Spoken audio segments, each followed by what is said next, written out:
Saya sebenarnya tidak ingin bicara tentang keadaan negeri ini dan mirisnya generasi ini seperti yang disampaikan oleh Bapak Ketua DKM kita tadi. Cuma ternyata beliau menyinggungnya, ya. Keadaannya jauh lebih buruk dari itu. Di tengah bahwa ada semangat yang baik tumbuh di keluarga-keluarga Muslim, itu juga harus kita syukuri. Masjid-masjid mulai dipenuhi oleh muslimin, Quran mulai diminati oleh keluarga-keluarga Muslim. Itu di sisi lain pertumbuhan yang baik sekali yang harus disyukuri. Tetapi bahwa itu semuanya masih memerlukan arah ke depan seperti apa? Karena iblis tidak pernah tidur. Iblis itu kata Nabi tidur siang saja tidak. Karena dia tidak mau terlewatkan untuk menyesatkan Nabi Adam, dan itu memang sudah sumpah iblis di hadapan Allah. Qala fabima aghwaytani la aqudanna lahum siratakal mustaqim thumma la atiyannahum min bayni aydihim wa min khalfihim wa an aymanihim wa an shama'ilihim wa la tajidu aktsarahum syakirin. Jadi iblis itu sudah bersumpah di hadapan Allah akan menyesatkan anak keturunan Adam dari depan, belakang, kanan, kiri, dan ujungnya manusia susah sekali bersyukur. Jadi mereka yang baru masuk kemudian disesatkan lagi. Mereka baru masuk pintu syariat, oleh iblis dikeluarkan dari pintu sebelah situ. Dan itu sering tidak sadar karena kita perasaan sudah masuk, ujung-ujungnya kita baru sadar diingetin orang, keluar lagi ya saya, keluar lagi. Masuk dari sana, keluar lagi. Orang pakai jilbab, tahu-tahu gak syariat. Orang masuk ngakunya syariah, tidak syariah. Orang bilang, oh ini lembaga keuangan syariah, ternyata gak syariah. Begitu keluar, oh properti syariah, tidak syariah juga. Kemudian ini tidak. Ini mengapa harus diilmui, itu mengapa Nabi SAW menyampaikan bahwa satu orang yang berilmu itu lebih ditakuti oleh setan dari 1000 ahli ibadah. Ahli ibadah itu begitu tuh. Saya kan yang penting ibadah, paling niat saya ibadah. Tapi ketika ilmunya tidak cukup, maka 1000 ahli ibadah itu tidak menakutkan setan. Jauh lebih menakutkan satu ahli ilmu daripada 1000 ahli ibadah. Kayak tadi, tanpa ilmu orang bahkan merasa masih beribadah pada Allah padahal sudah mengikuti setan. Itulah mengapa di tengah semua semangat baik ini adalah bagian dari cara kita mengilmui. Saya mengenalkan Kutam 2011 saya mengenalkan Kutam, istilah Kutam. Dan semua orang kaget, bingung itu apa. Ada yang bilang itu singkatan ya Ustaz. Itu apa? Saya bilang wajar masyarakat tidak tahu, bingung, karena mohon maaf sekali lagi ustadz-ustadznya pun tidak tahu. Karena yang bertanya ke saya bukan level masyarakat biasa. Ya. Karena itulah maka ini bukan sebatas sebuah istilah, dan saya juga tidak akan membahas Kutab hari ini. Saya ingin bicara tentang pendidikan Islam. Kutab hanya bagian dari proses itu. Saya akan bicara tentang sebuah pendidikan, bagaimana pendidikan dalam Islam itu. Sesungguhnya dirahmati Allah Subhanahu wa taala, tidaklah keadaan miris generasi Indonesia hari ini kecuali karena kita lalai di dunia pendidikannya. Karena mereka lahir dari pendidikan kita, entah di rumah, entah di sekolah, entah di jalanan. Dan itulah yang terjadi generasi hari ini. Terlalu banyak masalahnya. Saya kalau bicara itu jadi berkepanjangan, nggak cukup waktunya. Saya tidak akan bicara itu karena memang mengenaskan, menyedihkan luar biasa. Celakanya ada. Orang tua merasa sedang memuliakan anaknya, padahal sedang menjerumuskannya. Dan itu kalimat Imam Ibnu Qayyim rahimahullah ta'ala dalam kitabnya Tuhfatul Maulud Yahkamil Maulud. Yang celaka itu orang merusak tidak merasa merusak itu bahaya. Persis seperti Quran mengatakan, wa idza qila lahum la tufsidu fil ardi qalu innama nahnu muslihun ala innahum humul mufsidun walakin la yash'urun. Kalau dikatakan kepada mereka jangan merusak di bumi ini, mereka bilang loh kami lagi membangun. kami lagi memperbaiki, kami lagi mendidik.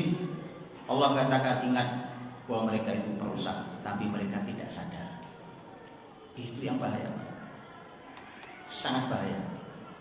Faktornya apa? Lagi-lagi ilmunya tidak ada. Ilmu tidak ada. Apalagi kalau yang sekedar ikut tren, itu sudah tidak karuan lagi.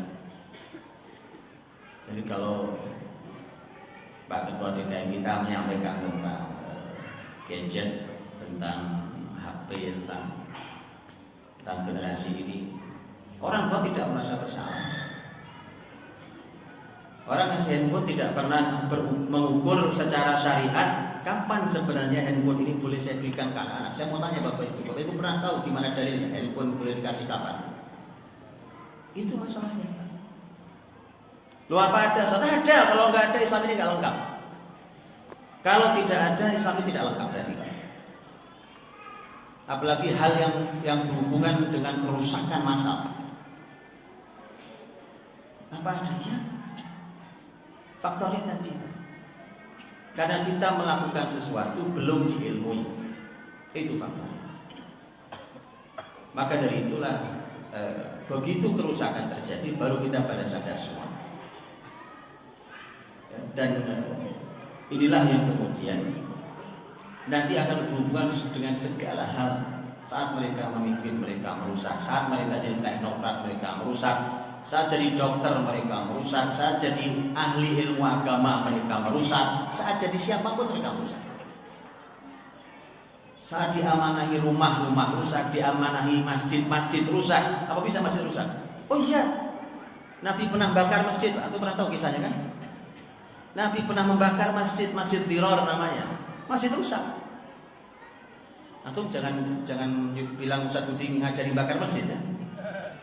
Antum baca sirahnya. Karena masjid itu yang membangun orang kafir. Orang kafir bangun masjid dengan tujuan memecah belah muslimin. Makanya Quran mengatakan la masjidul ussisa 'ala taqwa min awwali yaumin ahaqqu an taquma fihi rijalun yuhibbuna an yatatahharu wallahu yuhibbul mutahhirin. Itu itu ayat bicara tentang masalah Masjid Quba yang lebih berhak untuk berdiri karena dibangun di atas takwa. Jadi hadirin dirahmati Allah, apapun yang diamanahi pasti rusak. Diamanahi lapangan rusak, diamanahi jalan-jalan rusak, diamanahi kekayaan Indonesia rusak dunia, diamanahi negara-negara hancur lebur, diamanahi militernya rusak, apapun rusak. Kan memang rusak. Dan itulah hadirin dirahmati Allah, bahwa perbaikan itu ternyata ada di pundak kita. Tidak ada yang bisa memperbaiki bumi ini kecuali menciptakannya. Dan Allah yang menciptakannya telah memberikan panduan dalam kitab suci. Dan hanya orang beriman yang minat untuk mengkajinya yang bisa tahu tentang bagaimana cara memperbaiki. Baik teman-teman. Bicara tentang generasi ini memang kalau dibandingkannya menjadi sangat jauh dan saya tidak minat membandingkannya karena kejauhan. Yang ada cuma sakit hati. Jadi saya tidak mau membandingkan. Terlalu jauh antara generasi Islam yang pernah dilahirkan Islam dan yang dimau oleh Islam dengan yang ada kita lihat hari ini. Dan saya tidak minat juga membandingkannya. Dan saya sudah sangat sering bicara tentang hal ini di banyak ceramah saya. Dan saya tidak sedang berminat untuk membandingkan itu karena jauhnya luar biasa. Saya cuma ingin sampaikan satu poin. Dan ini selain tema kerusakan, coba lihat kita merusak segala hal sampai umur kita. Karena rusak umur kita, akhirnya dari selalu lihat konsep setan. Karena kan generasi itu akan rusak kalau ikut setan. Begitu jauh dari wahyu, dari syariat, pasti ikut setan. Dan kalau sudah setan, salah satu konsep setan adalah mubadir. Wala tubadir tabdira. Innal mubadzirina kanu ikhwana syayatin wa kana syaitan li rabbih kafura. Jangan mubadir kata Allah. Mubadir saudaranya setan. Setan kafir ingkar pada Tuhannya. Jadi setan itu salah satu konsep dasarnya adalah mubadir. Mubadir. Bayangkan teman-teman, kita lagi mengajari anak kita, ayo nak makan dihabiskan. Ya. Tidak boleh tersisa satu nasi pun di sana kalau makan nasi. Jangan mubazir, jangan dibuang-buang. Tapi kita sering lupa bahwa memubadirkan umur kita luar biasa. Mana yang lebih mahal, umur kita atau nasi di diri? Jelas. Kok bisa ya? Ini semua efek dari kita mengikuti setan. Dengan pendidikan pola kurikulum mubadir, hasilnya pasti umur mubadir.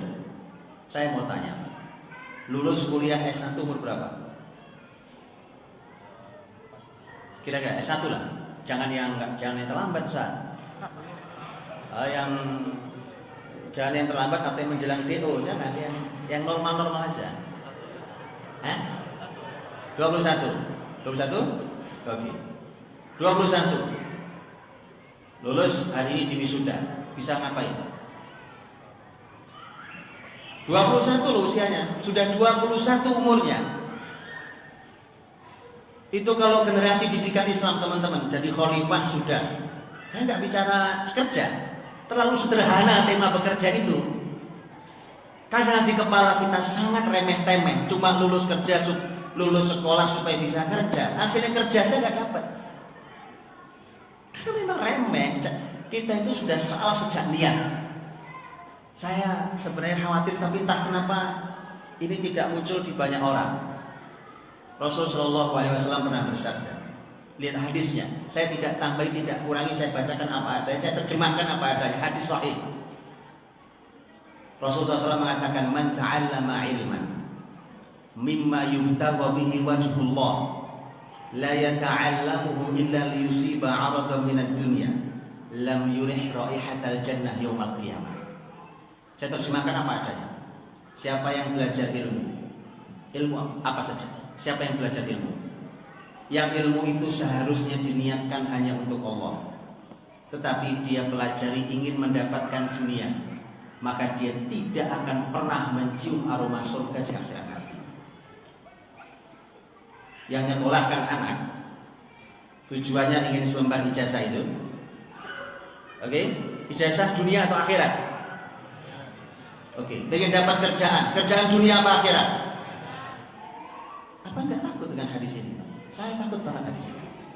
Saya punya anak, saya bilang, anak saya 4 sementara ini. Saya bunuh semua niat dunia untuk nyekolahkan anak. Enggak ada urusan kamu. Pekerjaan tidak pernah terlintas di kepala saya tentang anak-anak saya. Nanti kamu saya masukkan di sini supaya kerja. Enggak ada urusan sama itu. Enggak ada urusan sama itu, sama sekali nol, Pak. Saya takut hadis ini. Lo gimana lo gak masuk surga lo? Kok masuk surga? Nyium aroma surga tidak? Apa enggak ngeri? Dan sementara ini sudah berjalan bertahun-tahun, bahkan mungkin sudah sekian generasi. Jadi memang salah kita sejak dari niat awal. Belum masukin anak kan, mau masukin daftarin anak sekolah itu kan dari niat dulu kan. Kenapa Anda ke sini? Saya punya niat, Pak. Jadi niatnya sudah salah, lalu gimana? Kalau niat sudah salah, jadinya gimana jadinya? Padahal orang sholat di sini, A, B sholat berdampingan, masuk masjid bareng-bareng, bahkan boncengan motor bareng-bareng.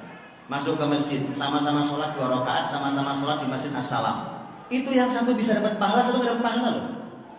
Betul apa enggak? Salah satu yang pengaruhi adalah niat. Jadi niat itu yang di dalam hati sini, itu mempengaruhi hasil. Pendidikan sama. Ketika niatnya salah, maka itu salah sampai hasilnya. Sama-sama ngapal Quran kan? Tapi salah niatnya, hasilnya lain. Coba bayangkan itu. Kenapa anak yang ngapal Quran? Ya Pak, itu keren banget yang hafiz Quran itu. Terkenal Pak di Indonesia. Nanti perbaiki lagi niatnya. Setan itu cara menggelincirkan kita tanpa ilmu, itu masalah kita. Sehingga mudah sekali setan masuk. Setan tadi saya bilang, dia sudah bersumpah depan, belakang, kanan, kiri, tidur siang aja dia nggak mau. Jadi dirahmati Allah SWT. Maka generasi ini dengan keadaan yang tadi saya katakan, umur 21 lulus kuliah. Kalau ini saya bicara rata-rata, tidak bicara 1-2 orang. Bicara rata-rata, karena pendidikan itu kan sistem. Jadi hasilnya harus sistem.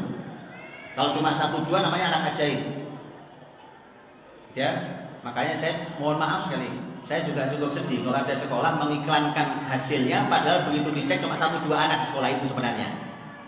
Itu bukan sistem namanya, itu memang namanya jualan sekolahan, jual anak orang. Kalau 1-2 itu anak ajaib, Pak. Bukan sistem. Kalau ini sekolahan hasilnya sistemik dong. Kalau sistemik itu masuk persentase perusahaan kan juga sama, bukan? Masuk gara-gara cuma 1-2 hasil kemudian ada pikir berhasil, secara sistem gagal padahal. Jangan tipu muslimin dengan cara itu. Jangan lakukan. Tidak elok itu melakukan itu. Muslimin ini jangan ditipu dengan cara seperti itu. Jadi kalau 21 belum bisa ngapa-ngapain, kerja enggak, masih nyari, nikah enggak berani, semua ngapain gitu? Generasi itu menjadi apa? Tadi saya sudah bilang generasi Islam ini, hadirin. Sebelum itu bahkan umur sebelum itu mereka sudah hadir sebagai sosok yang mandiri, sosok yang berpikir sangat dewasa, sosok yang berpikir tentang masa depan bukan hanya dirinya, bahkan masa depan umatnya. Itu bayangin tuh. Lo anak kita dididik kadang-kadang umur 21 tahun lulus kuliah itu. Lo ngurus dirinya aja belum beres. Dikasih kamar berantakan. Ngurus dirinya belum beres. Kok buru-buru dia berpikir tentang masa depan, apalagi masa depannya orang lain, apalagi masa depan umat yang besar ini. Gitu ya. Daripada saya marah-marah, saya masuk aja langsung ya. Karena saya udah bilang saya tidak suka, tapi tadi kepancing Pak Dokter untuk gara-gara Pak Dokter saya sebenarnya udah saya kubur tadi. Ini kepancing saya bilang ya. Ini dia nih. Karena memang sedih. Sehingga saya bilang ke teman-teman, saya cuma ingin selamatkan anak saya duluan sebelum anaknya orang lain, karena itu tanggung jawab saya langsung di depan Allah. Kalau ada yang menumpang, ayo bareng-bareng. Tapi kalau enggak, ya enggak apa-apa, saya selamatkan anak saya sendiri. Karena saya qu anfusakum wa ahlikum nar. Saya nanti ditanya oleh Allah tentang gimana kamu dan keluargamu. Saya hadirin dirahmati Allah. Yuk kita bicara dalam frame besar pendidikan Islam. Yang disampaikan dalam frame besar. Saya ingin sampaikan latar sedikit bahwa Nabi Muhammad hadir dalam keadaan masyarakat bumi jahiliyah, bukan cuma Arab. Masyarakat bumi jahiliyah. Tema jahiliyah tema panjang sendiri. Saat itu kerusakan sudah massal dan sistemik. Kerusakan sudah sangat massal. Dan kemudian kerusakan di berbagai bidang kehidupan. Kalau Quran meringkas dengan 4 kata, jahiliyah itu ada 4 kali disebut dalam Quran. Ada dhannal jahiliyah, ada hukmal jahiliyah, ada hamiyatul jahiliyah, dan ada tabarrujal jahiliyah. 4 poin itulah dalam Quran, diringkas oleh Quran. Ini 4 bidang, pada sesungguhnya di seluruh bidang, tapi 4 ini menjadi induk yang sangat penting untuk diperhatikan. Dhannal jahiliyah itu keyakinan jahiliyah. Prasangka itu keyakinan jahiliyah. Yang kedua adalah hukum yang jahiliyah. Hukum jahiliyah. Yang ketiga adalah hamiyatul jahiliyah. Hamiyatul jahiliyah itu adalah keangkuhan, kesombongan, fanatisme jahiliyah.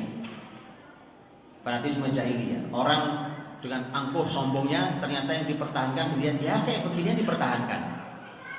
Ngotot luar biasa, bahkan siap mati, siap perang. Apa yang dipertahankan? Cuma sepak bola, Pak. Saya mohon maaf, silakan main bola. Saya juga suka main bola. Silakan main bola. Tapi kalau Anda siap tarung menumpahkan darah sampai bahkan ada yang mati hanya gara-gara itu, ini jahiliyah. Hamiyatul jahiliyah, perang hanya mempertahankan kelompoknya. Apa namanya itu? Lembaga-lembaga swadaya apa segala macam, perang. Apa yang dipertahankan? Hamiyatul jahiliyah. Dulu orang jahiliyah apa? Sama sebenarnya. Kalau sekarang tadi tarung apapun kepentingan itu. Dulu orang jahiliyah gara-gara lomba unta. Lomba adu unta itu, kecepatan unta atau kecepatan kuda. Pihak yang kalah dan pihak yang menang itu perang berantem gara-gara begitu ini kalah, ini menang, yang ini bersyair. Wah, menghebat, memuliakan dirinya, mengangkat dirinya, mengejek yang sana marah akhirnya. Keluarkan syair saling ejek, akhirnya perang. Sama apa enggak sama? Sama, bunuh-bunuhan dan bisa melibatkan satu suku dan 2 suku besar. Sama apa enggak? Sama persis. Perpecahan masyarakat muncul dan segala macam. Hamiyatul jahiliyah. Yang keempat, tabarrujal jahiliyah. Tabarrujal jahiliyah itu penampilan. Loh, penampilan segitu pentingnya ya, segitu pentingnya sampai Quran mengkhususkan tema penampilan. Karena penampilan itu panjang buntutnya, panjang mukadimahnya, panjang juga efeknya. Jadi keadaan sudah sangat rusak. Baik. Orang-orang yang dalam dirinya masih ada nurani, gelisahnya luar biasa, termasuk Nabiullah Muhammad SAW. Orang yang begini sedikit jumlahnya saat itu. Maka singkat kata, kegelisahan itu membuat beliau masuk ke Gua Hira itu. Para ahli sejarah mengatakan bahwa Nabi Muhammad naik ke Gua Hira itu bukan sekali itu, karena disebutkan sampai 3 Ramadan. Kemudian mendapatkan solusi. Tadi rusaknya macam-macam bukan? Apa tadi? Keyakinan, hukum, apa? Fanatisme, penampilan. Lihat masalahnya. Begitu masalahnya sebesar itu, Nabi Muhammad mendapatkan solusi. Yang pertama kali diperdengarkan di telinga Rasulnya apa? Apa? Iqra bismi rabbikal ladzi khalaq. Bacalah dengan nama Rabbmu yang menciptakan. Pendidikan. Jadi Allah tidak berfirman, Muhammad hancurkan patung mereka. Kan tema keyakinan jahiliyah bukan? Muhammad ganti pemerintahan mereka. Pasal hukum bukan? Bukan itu. Firman yang pertama hadir, Pak. Ternyata firman yang pertama hadir adalah baca. Baca itu pendidikan. Makanya kalau generasi muda ini, kita ini belum senang baca, Pak. Terus kemudian kita teriak-teriak takbir, Allahu Akbar, kebangkitan Islam, Allahu Akbar. Anda masih mimpi, Pak. Hobi baca Anda belum dapat. Tidak ada kebangkitan Islam tanpa Iqra bismi rabbikal ladzi khalaq. Karena Iqra-nya pindah ke orang lain, ke agama lain, nah mereka lain maju. Walaupun mereka tidak menggunakan bismi rabbik dengan nama Rabbmu, tapi cuma modal baca saja bisa bangkit peradabannya. Nah Islam ini 2, Iqra dan bismi rabbik. Beda, hasilnya pasti beda. Hasil membacanya, hasil menelitinya pasti beda. Karena ini pakai bismi rabbik, yang ini malah menghilangkan Tuhan. Karena makin lama ternyata ilmu pengetahuan melahirkan para ilmuwan ateis. Loh kan jadi aneh. Maka dari itu Iqra tadi. Sehingga Nabi mendidik setelah itu, turun dari Gua Hira. Singkat kata Nabi mendidik kadernya. Singkat kata Rasul wafat. Begitu Rasul wafat, dengan bertugas kurang dari 23 tahun Nabi mendidik. Begitu Rasul wafat, lihat hasilnya. 1, seluruh jazirah Arab sudah masuk Islam. 1 jazirah Arab itu hari 7 negara. 1 jazirah Arab sudah masuk Islam.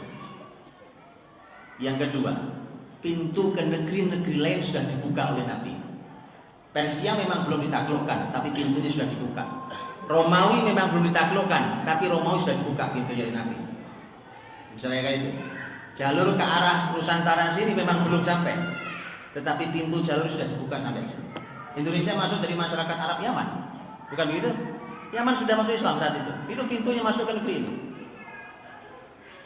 Makanya lihat itu. Yang ketiga, hasil didikan Nabi nggak banyak, Pak. Nggak banyak. Hasil didikan Nabi saat itu. Jumlah sahabat Nabi itu kalau menurut hitungan para ahli ilmu berbeda pendapat tentang hitungannya. Imam As-Suyuti dan Imam Ibnu Abi Hatim berbeda hitungan. Kalau saya ambil jalan tengahnya 120.000 sahabat. 120.000 sahabat itu, nyandung jalan tengahnya, 120.000 sahabat itu hadirin, itu sahabat yang ilmuwan yang luar biasa, dekat sama Nabi, lama bersama Nabi, atau sahabat yang hanya ketemu sebentar ini kemudian tidak pernah ketemu sampai wafat. Itu dihitung semua. 120.000. Dari 120.000 itu, hadirin, Profesor Dr. Munir Ghotban menghitung bahwa dari 120.000 itu kurang lebih ada 2.000 pemimpin dilahirkan. 2.000 pemimpin. Sudah bisa bayangkan berapa jumlah negeri ini musliminnya. Ya? 2.000 pemimpin dilahirkan. Dari 2.000 pemimpin itu nanti ada ulama, ahli ilmu yang ilmunya mencapai derajat ijtihad. Paham derajat ijtihad? Antum paham derajat ijtihad? Kok nggak paham? Bukannya antum sering beristihad dari ini? Masya Allah, jadi mufti semua. Hari ini jadi mustahil kalau ada grup WA muncul, ya kan? Itu tidak boleh, akhi. Wah, itu bukannya haram. Bukankah itu sudah mustahil hari ini? Hah? Luar biasa. Maka hentikan berfatwa. Saya minta hentikan berfatwa. Hentikan hanya mengadu fatwa dengan fatwa. Itu bukan wilayah antum. Hentikan itu. Berantem di grup WA. Satu jamaah masjid punya grup WA, isinya berantem aja kerjaannya. Itu bukan wilayah antum. Kalau mau bertanya-tanya pada ulamanya, tanyakan pada ulama yang Anda percaya. Ini cara kita berilmu harus dibenahi hari ini. Maka sahabat yang mencapai derajat ijtihad, antum boleh pelajari para ahli ilmu usul fikih menyampaikan siapa yang berhak mendapatkan derajat ijtihad. Antum boleh tanya mufti dunia Islam hari ini di berbagai negara, tanya ke mereka, apakah Anda telah mencapai derajat ijtihad? Mereka bilang, oh saya tidak sampai. Ya kita ini hebat banget, ya kan? Masya Allah, mustahil semuanya. Antum boleh tanya siapapun di negara manapun, para ulama yang berfatwa itu, tanya, apakah Anda wahai syekh, wahai alim telah mencapai derajat ijtihad? Bilang, saya adalah penuntut ilmu, saya talibul ilm. Betulan. Sehingga mereka sangat berhati-hati mengeluarkan kalimat boleh, tidak boleh, halal atau haram, sunnah atau tidak sunnah. Nah, sahabat yang mencapai derajat ijtihad dalam hitungannya Imam Nasai rahimahullah taala itu hanya 21 orang. Hanya 21 orang. Oke. Jumlah itu cukup untuk memimpin bumi. Kebayangkan antum? Berapa jumlah penduduk muslim di Balikpapan? Hanya untuk Balikpapan gak cukup? Ini memang bicara kualitas. Karena dulu satu sahabat Nabi biasa, Ali pergi ke Yaman, Abu Musa pergi ke Yaman, Abu Hurairah pergi ke sana, Ala Hadrami pergi ke Bahrain. Satu orang diutus untuk satu kota. Itu karena kualitas. Balikpapan kita keroyok. Bahkan ada sebuah kota unik sekali, kota mayoritas muslim, pemimpinnya kafir. Sampai hari ini. Kalau wilayahnya rata-rata non muslim, normal lah, ya kan? Pemimpinnya non muslim, normal lah kita bilang. Mayoritas muslim pemimpinnya. Masyarakatnya mayoritas muslim. Yang jadi pemimpin kafir. Habis itu kita sibuk demo. Kemarin waktu pemilihan saya nggak tahu pada kemana. Ya, begitu pemimpin kafir yang naik, kemudian kita sibuk demo dengan kebijakan yang aneh-aneh. Ya wajar orang kafir bikin kebijakan aneh menurut kita, wajar. Jadi memang cara kita berpikir memang jungkir balik hari ini. Jungkir balik cara kita berpikir. Baik. Dan bayangkan itu, kita keroyok satu kota, nggak bereskan apa-apa tuh. Ini memang masalah kualitas. Mari kita perbaiki kualitas. Nah itu kan menjadi pertanyaan. Itu Nabi gimana cara didik sahabatnya? Saya ingin sampaikan teman-teman. Sebelum saya sampaikan gimana cara didiknya, itulah konsep pendidikan Islam yang mau kita bahas. Sebelum saya sampaikan, yang Nabi didik itu kan rata-rata masyarakat Arab kan? Masyarakat Arab. Ada non Arab tapi tidak banyak sama Nabi. Anggap beberapa sahabat, Bilal, Wahsy, orang-orang Afrika, Salman, orang Persia. Beberapa sahabat, Suhaib Ar-Rumi, orang Romawi tapi aslinya Arab, tapi besar di Romawi, dan seterusnya. Tidak banyak yang, tapi rata-rata masyarakat Arab. Masyarakat Arab itu di percaturan dunia saat itu adalah masyarakat yang tidak dianggap sama sekali. Sama sekali tidak dianggap, bahkan gak diorangkan, Pak. Masyarakat Arab oleh dunia percaturan dunia saat itu dianggap sebagai sebuah masyarakat yang miskin, kelaparan, kemudian keliling cuma nyari sesuap makanan, gitu ya. Kemudian dengan baju yang lusuh, tipis dan penuh dengan debu dan gak begitu. Itu gambarannya. Kemudian tiba-tiba dengan pendidikan Islam itu hadir generasi yang memimpin bumi, bahkan menutup semua keangkuhan dunia saat itu. Itu kayak apa didiknya? Nabi didiknya berapa tahun? 22 tahun, lebih sedikit. Betul? 22 tahun itu kita lulus kuliah S1, bukan gitu? Iya kan? Tidak semua sahabat bertemu Nabi sejak di awal, sehingga ada yang ketemu Nabi cuma sebentar. Bahkan ilmuwan di level tertinggi sahabat, di antaranya adalah sahabat mulia Abdullah bin Abbas radhiyallahu anhu, itu ketemu Nabi cuma 4 tahun, Pak. Cuma 4 tahun ketemu Nabi. Pertanyaannya, kurikulumnya apa itu? Apa kurikulumnya itu? Abdullah bin Abbas, silahkan pelajari. Itu manusia lengkap, luar biasa. Lengkap. Bahasa kita hari ini multi talenta. Dia dengan kemampuan, berbagai macam kemampuan, di level ilmu mencapai puncaknya. Bahkan beliau pernah memimpin. Dari sisi harta, dulu sahabat itu kaya itu bukan tujuan, bukan target. Hari ini kaya itu kita target. Pokoknya kerja pengen kaya, ngaji saja pengen kaya, sholat duha saja pengen. Karena memang kaya itu target di kita. Dulu sahabat kaya itu bukan target sama sekali. Dunia itu diperbudak oleh para sahabat. Wahai uang, wahai harta, wahai emas, wahai perak, kalau kalian mau ikut kami dengan aturan kami. Kalau enggak, kami tendang kalian. Sehingga harta itu ngemis. Nah, karena hari ini kita jadi budak harta, itu kalimat Rasul, bukan kalimat saya. Jangan tersinggung. Nabi mengatakan ta'isa abdud dinar wad dirham wal qatifah.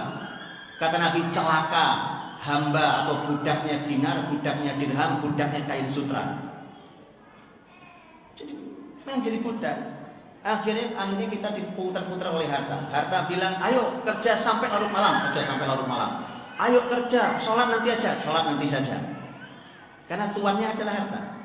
Kalau sahabat enggak, kalian ikut saya atau enggak, kami tendang kalian. Kami enggak perlu emas, kami enggak perlu perak, kami enggak perlu rupiah, enggak perlu semua itu. Justru dengan cara itu bumi Allah serahkan. Pasar dunia dikendalikan oleh sahabat. Harta melimpah, ini pilihan. Karena bayangan kita untuk dapat harta banyak kan kerja yang sering. Atau bahasanya, enggak kerja sering Ustaz. Hari ini bukan masalah, tapi yang cerdas. Ada istilah-istilah gitu lah ya teman-teman itu.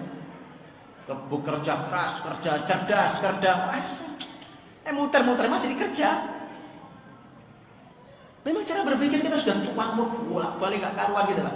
Atas jadi kaki jadi kepala, kepala jadi kaki. Gitu ya? Nah, sudah pusing? Kalau sudah pusing saya kasih obatnya. Ya, karena itu harus pusing dulu kan. Kalau tidak pusing orang tidak tahu bahwa dia punya masalah. Saya sehat-sehat aja Pak, alhamdulillah, anak saya alhamdulillah, bersyukur pada Allah ya. Alhamdulillah, kita syukuri semuanya. Mari kita cek betul enggak? Apakah ini yang dimau oleh Allah dan Rasulnya? Apakah ini yang pernah dibuktikan dalam sejarah pendidikan Islam dulu? Baik, ini dirahmati Allah.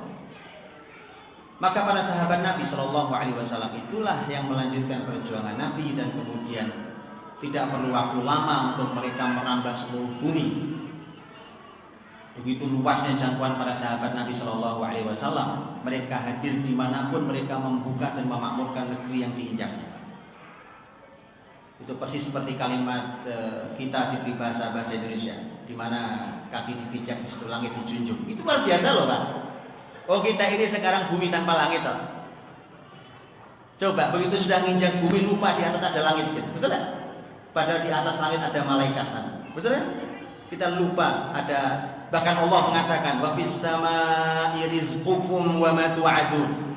Dan di langitlah adanya rezeki kalian dan apa yang dijanjikan untuk kalian. Tapi karena kita memijak bumi lupa langit, lupa itu semua. Pindah kita dari Balikpapan ke kota lain, dari kota lain masuk ke Balikpapan. Yang diingat cuma bumi yang kita pijak, lupa ada langit di atas kita. Padahal peribahasa kita, di manakah bumi dipijak, di situ langit dijunjung. Nah, coba diingat lagi peribahasa indah itu. Di mana bumi dipijak, di situ langit dijunjung. Di langit itu adanya malaikat, adanya kemuliaan, adanya baik. Hadirin Allah. Bagaimana Rasul mendidik para sahabat itu?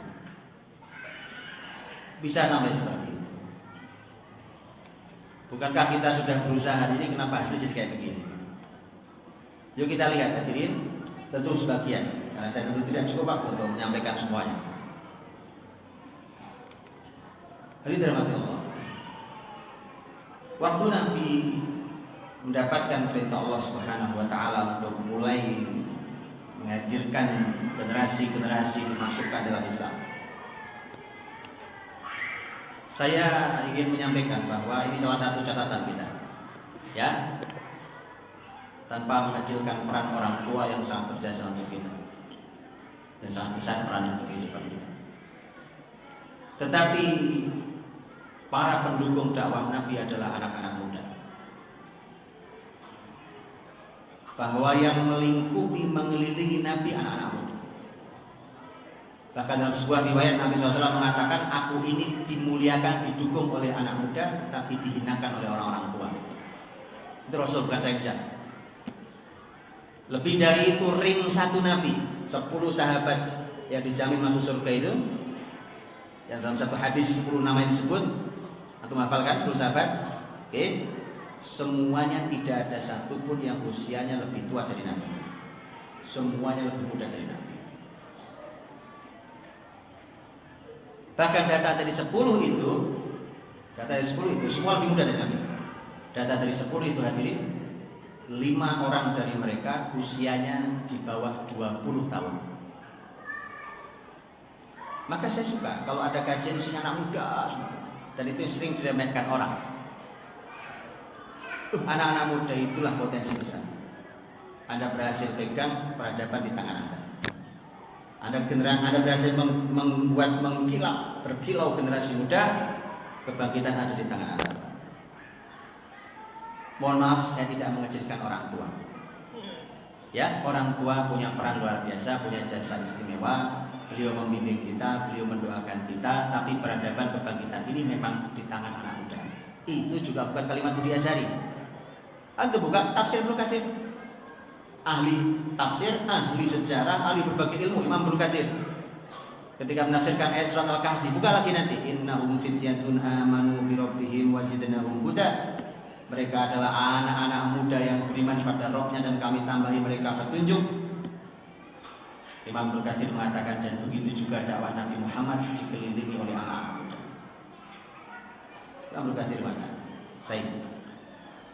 Maka kita bisa melihat rata-rata generasi sahabat Nabi usia di bawah Nabi. Kemudian bahkan sampai bayi yang lahir di zaman Nabi itu jadi orang-orang besar. Contoh, sahabat yang lain bahkan ditahnik langsung oleh Nabi. Tahu ditahnik? Ditahnik oleh Nabi SAW. Contohnya Abdullah bin Zubair. Abdullah bin Zubair adalah bayi pertama dari kalangan muhajirin yang lahir di Madinah. Anaknya Zubair, anaknya Asma, putrinya Abu Bakar. Abdullah bin Zubair ditahnik oleh Nabi SAW. Ada tahu jadinya? Abdullah bin Zubair di akhir usianya kurang lebih 9 tahun menjadi khalifah. Gitu Pak. Bayi yang lahir di zamannya. Hasan Hussein, cucu beliau, lahir ditahnik, beliau didoakan, beliau dikasih nama oleh beliau, dididik oleh beliau, berikut juga oleh ayah dan ibunya Ali dan Fatimah radhiyallahu anhum. Maka jadinya, antum tahu dalam kiprahnya, antum tahu kiprahnya, bagaimana hebatnya Hasan, bagaimana hebatnya Hussein radhiyallahu anhum. Nabi berkata tentang Hasan Hussein sayyidah syababi ahli jannah. Ini Hasan Hussein ini adalah pemimpin para pemuda di surga nanti. Bukan cuma urusan dunia, Pak. Sampai akhirat saja hasil pendidikan. Itu kan kebayang bapak ibunya kayak apa coba, betul ya? Dan kayak apa kakeknya? Karena kurikulumnya kurikulum Islam. Baru nanti kita boleh bicara kurikulum Islami, pendidikan Islami. Pendidikan Islam itu bukan cuma antum masukin hafalan Quran atau bilang di kurikulum Islami, Pak. Bukan itu. Itu hanya bagian kecil. Qurannya besar, tapi secara kurikulum dia bagian kecil. Dia tangga paling awal. Kalau seorang anak sudah hafal 30 juz Quran, itu artinya kakinya baru naik di tangga pertama di pendidikan Islam. Nah, kalau kita menganggap itu sudah tangga yang tinggi sekali, pasti kita salah nanti. Anak kita 30 juz baru naik tangga 1. Nanti pendidikannya masih sekian tangga lagi. Itu tangga 1. Atau kalau yang nggak hafal 30 juz gimana Pak? Jawab sendiri. Itulah kita, itu produk kita kan. Inilah hasilnya kayak kita nih. Ini hasilnya, apapun yang diserahkan kepada kita, ya begini hasilnya, ini sudah. Mari kita belajar, masa ini kita ulangi di anak-anak kita gitu. Masa ini kita ulangi, kecuali kita ridho dengan semua ini, ya silakan. Kalau saya termasuk yang tidak ridho, kalau Bapak Ibu ikut yang ridho, ya saya juga tidak bisa maksa. Baik. Maka Rasul mendapatkan panduan Allah Subhanahu wa taala, dipandu dari waktu ke waktu. Bukan hanya dari tahun ke tahun, dari waktu ke waktu dipandu Allah segala hal. Maka Quran itu kurikulum pendidikan seutuhnya. Bukan hanya dihafal. Saya tunjukkan. Lihat bagaimana para ahli Quran menganalisa Al-Quran Karim. Ada satu buku bagus, judulnya Kaifa Yubarrijul Quranul Haya. Penulisnya Dr. Abdul Majid Ali Al-Ghili. Ini buku luar biasa. Saya dapat hadiah langsung dari penulisnya dan komunikasi dengan beliau, Masya Allah. Dan beliau menganalisa Quran luar biasa, walau bukan satu-satunya sebelumnya sudah ada, tapi ini cara analisa yang luar biasa. Menganalisa Al-Quranul Karim berdasarkan urutan turun surat, urutan turun, bukan urutan mushaf. Ya, ini dari ilmu sendiri. Saya cuma ingin sampaikan singkatnya begini. Beliau menganalisa surat pertama turun surat Al-Alaq, ya. Nanti surat kedua, surat ketiga, surat keempat, itu seterusnya. Walaupun ada khilaf di antara ulama ulumul Quran, tapi beliau ambil satu-satunya. Terus urutan sampai nanti surat yang terakhir turun sebelum Rasulullah. Surat ya, bukan ayat, surat. Beliau analisis satu-satu. Apa tema besarnya surat ini? Dia mewakili apa urutan ini? Betul? Ternyata luar biasa. Saya kasih satu kesimpulan saja ya, karena itu ilmu besar. Satu kesimpulan saya kasih. Beliau mengatakan, bahkan beliau tidak sengaja. Jadi menganalisa saja, mengkaji Quran itu, karena beliau seorang ahli ilmu, bapaknya juga seorang ulama Quran besar di negeri Yaman, beliau tinggal di Riyadh. Itu dia analisa sampai. Jadi bukan sengaja beliau ingin meneliti satu tema ini, tetapi beliau dapat setelah meneliti. Ternyata luar biasa bahwa ternyata Al-Quranul Karim itu ternyata terbagi tiga. Ini salah satu kesimpulannya, dari sekian banyak kesimpulan. Sepertiga yang pertama yang turun dari ayat surat Al-Alaq sampai sepertiga, ya, itu berbicara tentang islahun nafs, perbaiki jiwa. Setiap individu diperbaiki dengan, jadi ayat-ayat surat-surat yang turun sampai sepertiga jumlahnya surat itu terus untuk perbaiki diri, terus perbaikan diri. Perbaiki dulu individunya, diri kita diperbaiki. Oke, sepertiga yang kedua ternyata isinya adalah islahul mujtama, perbaikan masyarakat, perbaikan sosial. Kalau sudah baik individu-individu, maka Quran mengatur bagaimana caranya berinteraksi di masyarakat ini dengan aturan Islam, diperbaiki masyarakat. Anda pasti sudah bisa menduga sepertiga yang ketiga. Sepertiga yang ketiga apa kira-kira? Islahud daulah, perbaikan negara, sistem negara. Ternyata Quran itu turun, nggak sembarang, Pak. Quran saja terkurikulum sedemikian luar biasa, bukti bahwa Quran itu turun dari Allah Subhanahu wa taala. Jadi nggak wacak-wacakan kayak kita ngaji sekarang. Ya? Oh, kita baru ngaji, tahu-tahu ngaji tentang masalah ini begini Ustaz, begini.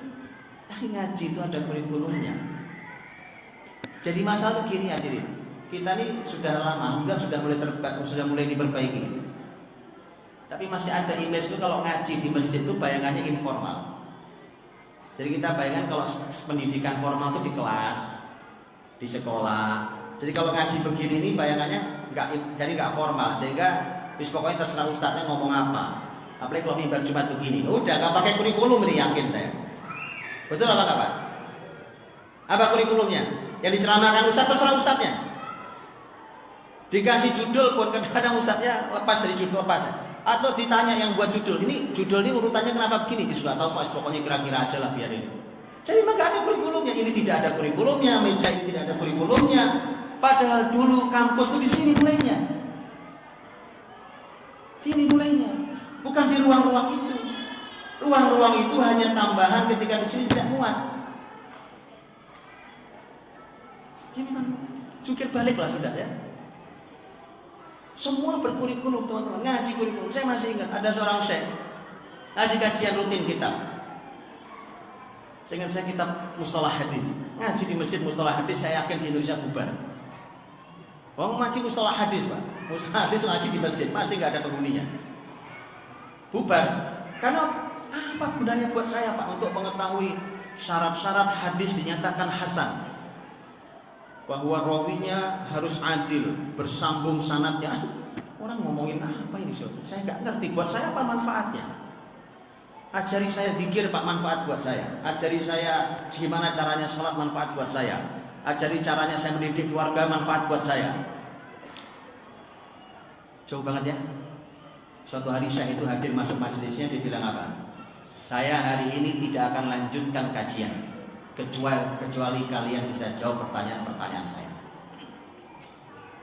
Ujian, Pak. Coba pengajian di masjid diujikan. Siap? Siap, bubar jalan. Kan ini Islam, Pak. Ini Islam begini. Islam nih. Kalau kita ingin tahu bagaimana dididik itu, Bapak Ibu sampai hari ini silakan ke Masjid Haram, Masjid Nabawi, Pak. Sekolah, kampus di dalam Masjid Haram, Masjid Nabawi. Kampus, bukan yang pengajian umum itu. Kalau itu pengajian umum untuk pengunjung, kalau itu sebenarnya. Walaupun juga untuk yang murid-muridnya. Dari mulai sekolah, levelnya kalau di kita SMP lah, levelnya SMA sampai kampus di dalam Masjid Haram, Masjid Nabawi sampai hari ini. Sampai acara wisudanya bisa di dalam sini. Belum pernah tahu? Terus tentu berkurikulum. Di mana ngajinya di kursi-kursi begini di masjid apa di masjid? Kurikulum. Baik. Dan itu juga salah satu PR penting. Bahwa apa yang dilakukan Rasul di kota beliau, di kota Madinah itu, urutan yang beliau lakukan itu adalah urutan pendidikan juga. Karena tadi ternyata Al-Quran sih turun dengan urutan. Dia berurut demikian luar biasa urutannya. Begitu urutnya Quran, begitu terstruktur dan sistematisnya Quran, ini adalah kurikulum perbaikan. Jadi tidak acak-acakan. Ngaji acak-acakan yuk kita sudahi. Tabligh akbar itu sekali-sekali, kayak gini sekali-sekali aja. Sekali-kali, Pak, jangan jadi langganan. Ngaji itu ngaji kitab berkurikulum. Oke, ngaji begini sekali-kali aja. Sudah waktunya kita bangkit. Sudah waktunya kita bangkit dengan ilmu. Dan ngaji begini sekali-kali aja ya, buat hiburan begini, hiburan ya kan. Ini cuma ya orang bilang alhamdulillah Pak ada penyegaran. Iya, penyegaran seminggu hilang kok. Penyegaran itu paling lama umurnya 2 minggu. Udah lenyap dia hilang. Enggak membangun apalagi menggerakkan. Padahal hasil didikan Nabi itu sahabat bisa digerakkan kemanapun, satu orang bisa memperbaiki satu kota. Itu baru ngaji namanya. Ya, yuk kita lihat. Saya sampaikan yang ringkas dan gampang, langsung dari Al-Quranul Karim. Apa sih memang kurikulum Nabi SAW? Saya tidak belum bicara tentang gurunya kayak apa, ini lebih ruwet lagi nih.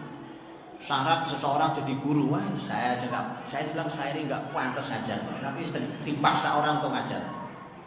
Bilang ngajar yang saya bisa, yang nggak bisa saya nggak mau bicara. Jadi masya Allah, Islam memberi syarat sedemikian luar biasa itu. Ayo kita perbaiki yang saya lakukan hari ini. Kalau kita terus bertahan dengan pola ini masalah. Sekarang saya kasih contoh, bukankah anak-anak kita sebenarnya tergantung, kan air itu tergantung dari mana dia bermuara, ya kan? Dari mana dia berhulu akan menuju hilirnya. Anak-anak itu cuma hilir di ujung. Bagaimana anak-anak itu adalah gimana kita gurunya, gimana anak kita, gimana kita orang tuanya. Bukan anak kita. Anda boleh lihat, kalau Anda melihat anak, baik anak kita atau anak didik kita, itu persis cerminan kita. Coba Anda lihat cara jalan, cara bicara, cara senyum, cara marah, cara ridhonya. Persis kayak kita. Coba nggak bisa lihat. Ayo lihat anak-anak kita. Nanti Bapak Ibu pulang cek anak masing-masing, ya. Kalau ternyata tidak sama, loh nggak sama kok Ustaz. Berarti Ustaz Budi salah. Yang salah Anda. Berarti itu anaknya orang lain. Loh iya toh? Berarti Anda tidak hadir di diri mereka sama sekali. Anak-anak pasti seperti Anda. Kalau tidak hadir berarti bukan anak Anda. Itu anak orang lain. Gara-gara Anda sekolahkan dari usia sangat kecil. Anda lepas pada orang lain. Anda tidak pernah hadir. Tidak ada jejak tangan Anda di dalam diri mereka. Apa Anda sedih? Oh anak-anak saya tidak ada jejak saya dalam diri dia. Menyedihkan. Oke. Nah, Rasulullah SAW dipandu Allah Subhanahu Wa Taala. Saya berikan yang global. Globalnya perinciannya perlu waktu panjang. Globalnya saya sampaikan 4 ayat. 4 ayat ini mirip, tetapi berbeda. Hanya mirip saja. Kelihatannya sama tapi tidak sama. Allah berfirman di 4 ayat. Surat Al-Baqarah 129 tentang doa Ibrahim, tentang Rasul yang akan hadir itu tugasnya apa. Surat Al-Jumu'ah ayat 2. Begitu Rasul terakhir diutus, ternyata benar ini tugasnya. Surat Ali Imran 164. Begitu sudah Nabi ini mendidik, generasinya jadi, tapi di tengah perjalanannya generasinya turun lagi, maka ternyata memperbaiki dengan cara yang sama dari tugas dia diutus awal itu. Dan lengkap dari semuanya adalah surat Al-Baqarah 151. Oke, kita baca satu ayatnya yuk. Nabiullah Ibrahim alaihissalam berdoa pada Allah, Rabbana wa ba'ats fihim rasulan minhum yatlu alaihim ayatika wa yu'allimuhumul kitaba wal hikmata wa yuzakkihim innaka antal azizul hakim. Ya Allah Rabb, kata Nabi Ibrahim. Di Mekah Nabi Ibrahim berdoa, ya Allah Rabb, utuslah seorang rasul yang tugasnya membacakan ayat-ayat-Mu pada mereka, pada masyarakatnya, mengajarkan ilmu Alkitab, mengajarkan Al-Hikmah, dan mensucikan mereka.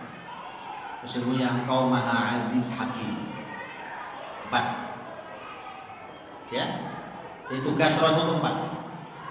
Membacakan ayat Allah, mengajarkan ilmu Alkitab, mengajarkan Al-Hikmah, dan mensucikan jiwa.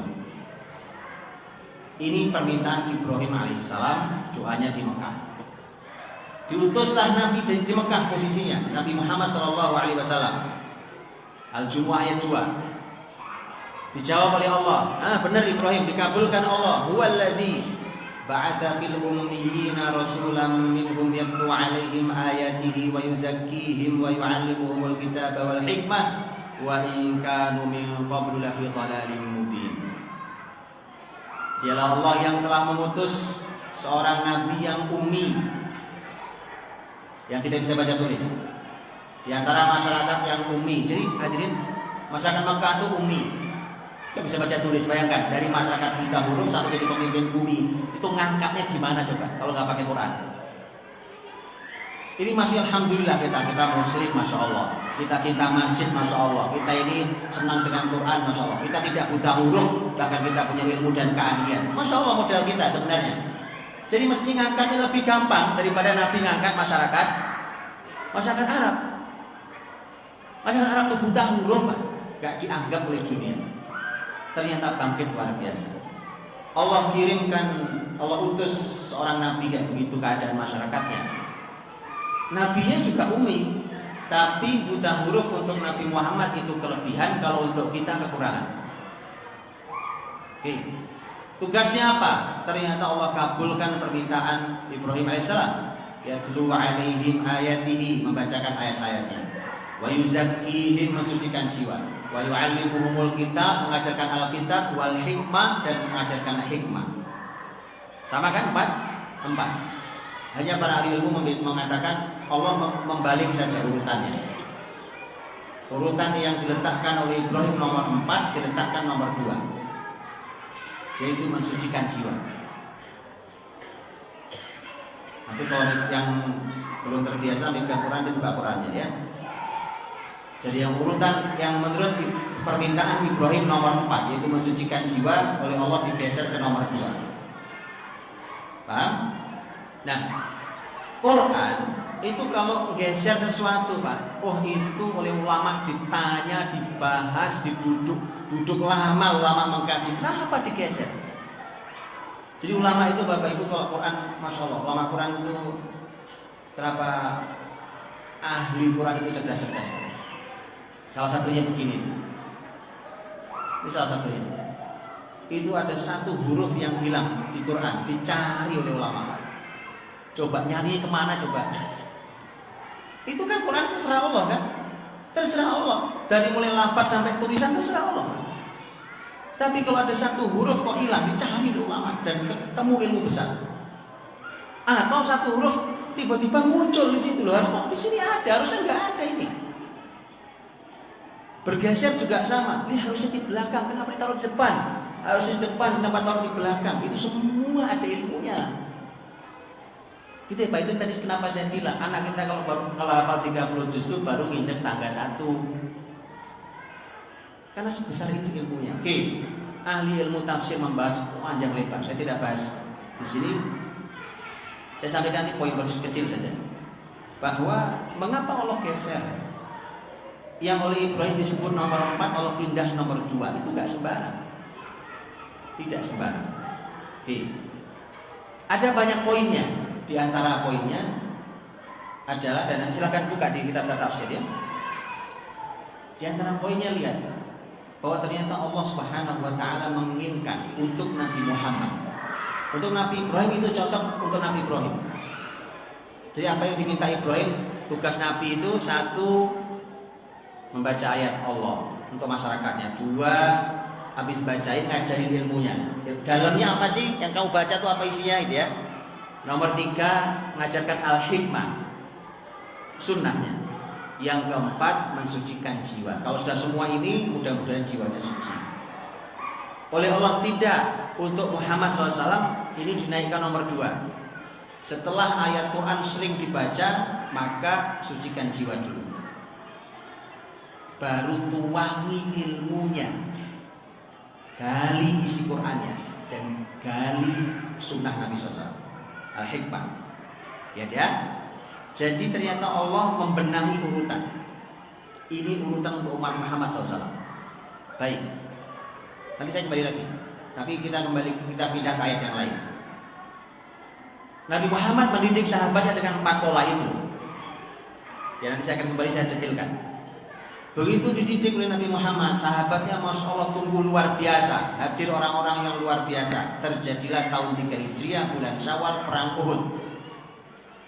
Begitu perang Uhud terjadi, Bapak Ibu semua tahu bahwa muslimin mudah sekali menang lawan orang kafir Quraisy. Orang Quraisy kabur. Sangat cepat, setengah hari itu muslimin menangnya, sangat cepat. Karena strategi yang luar biasa. Orang kafir Quraisy kabur.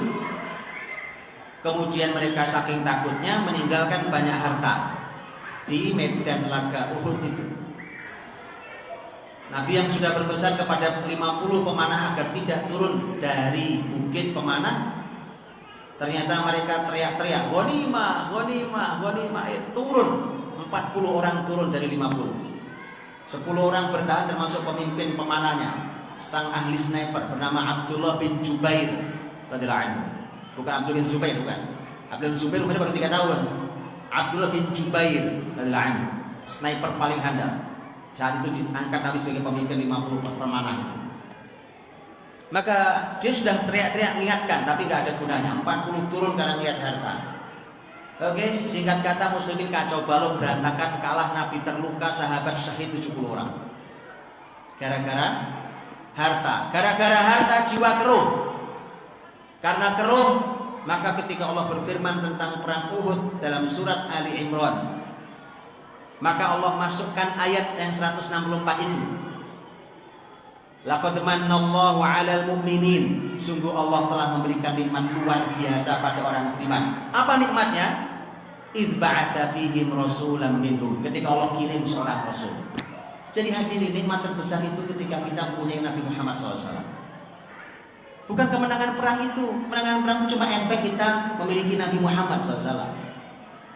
Jadi kenikmatan luar biasa itu ketika kita diberi Nabi Muhammad oleh Allah SWT.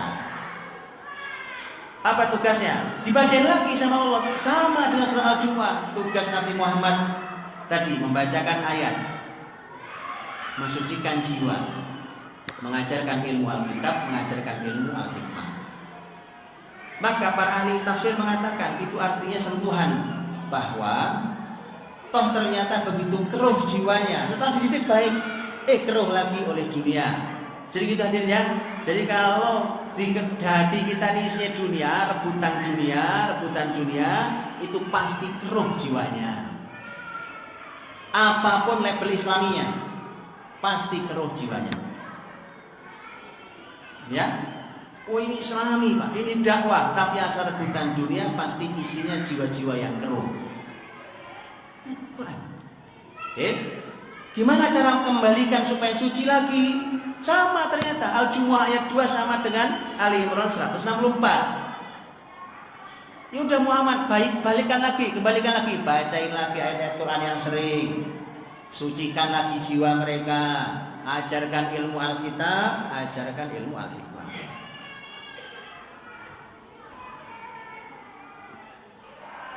Belum detil, saya baru kulit, sangat kulit.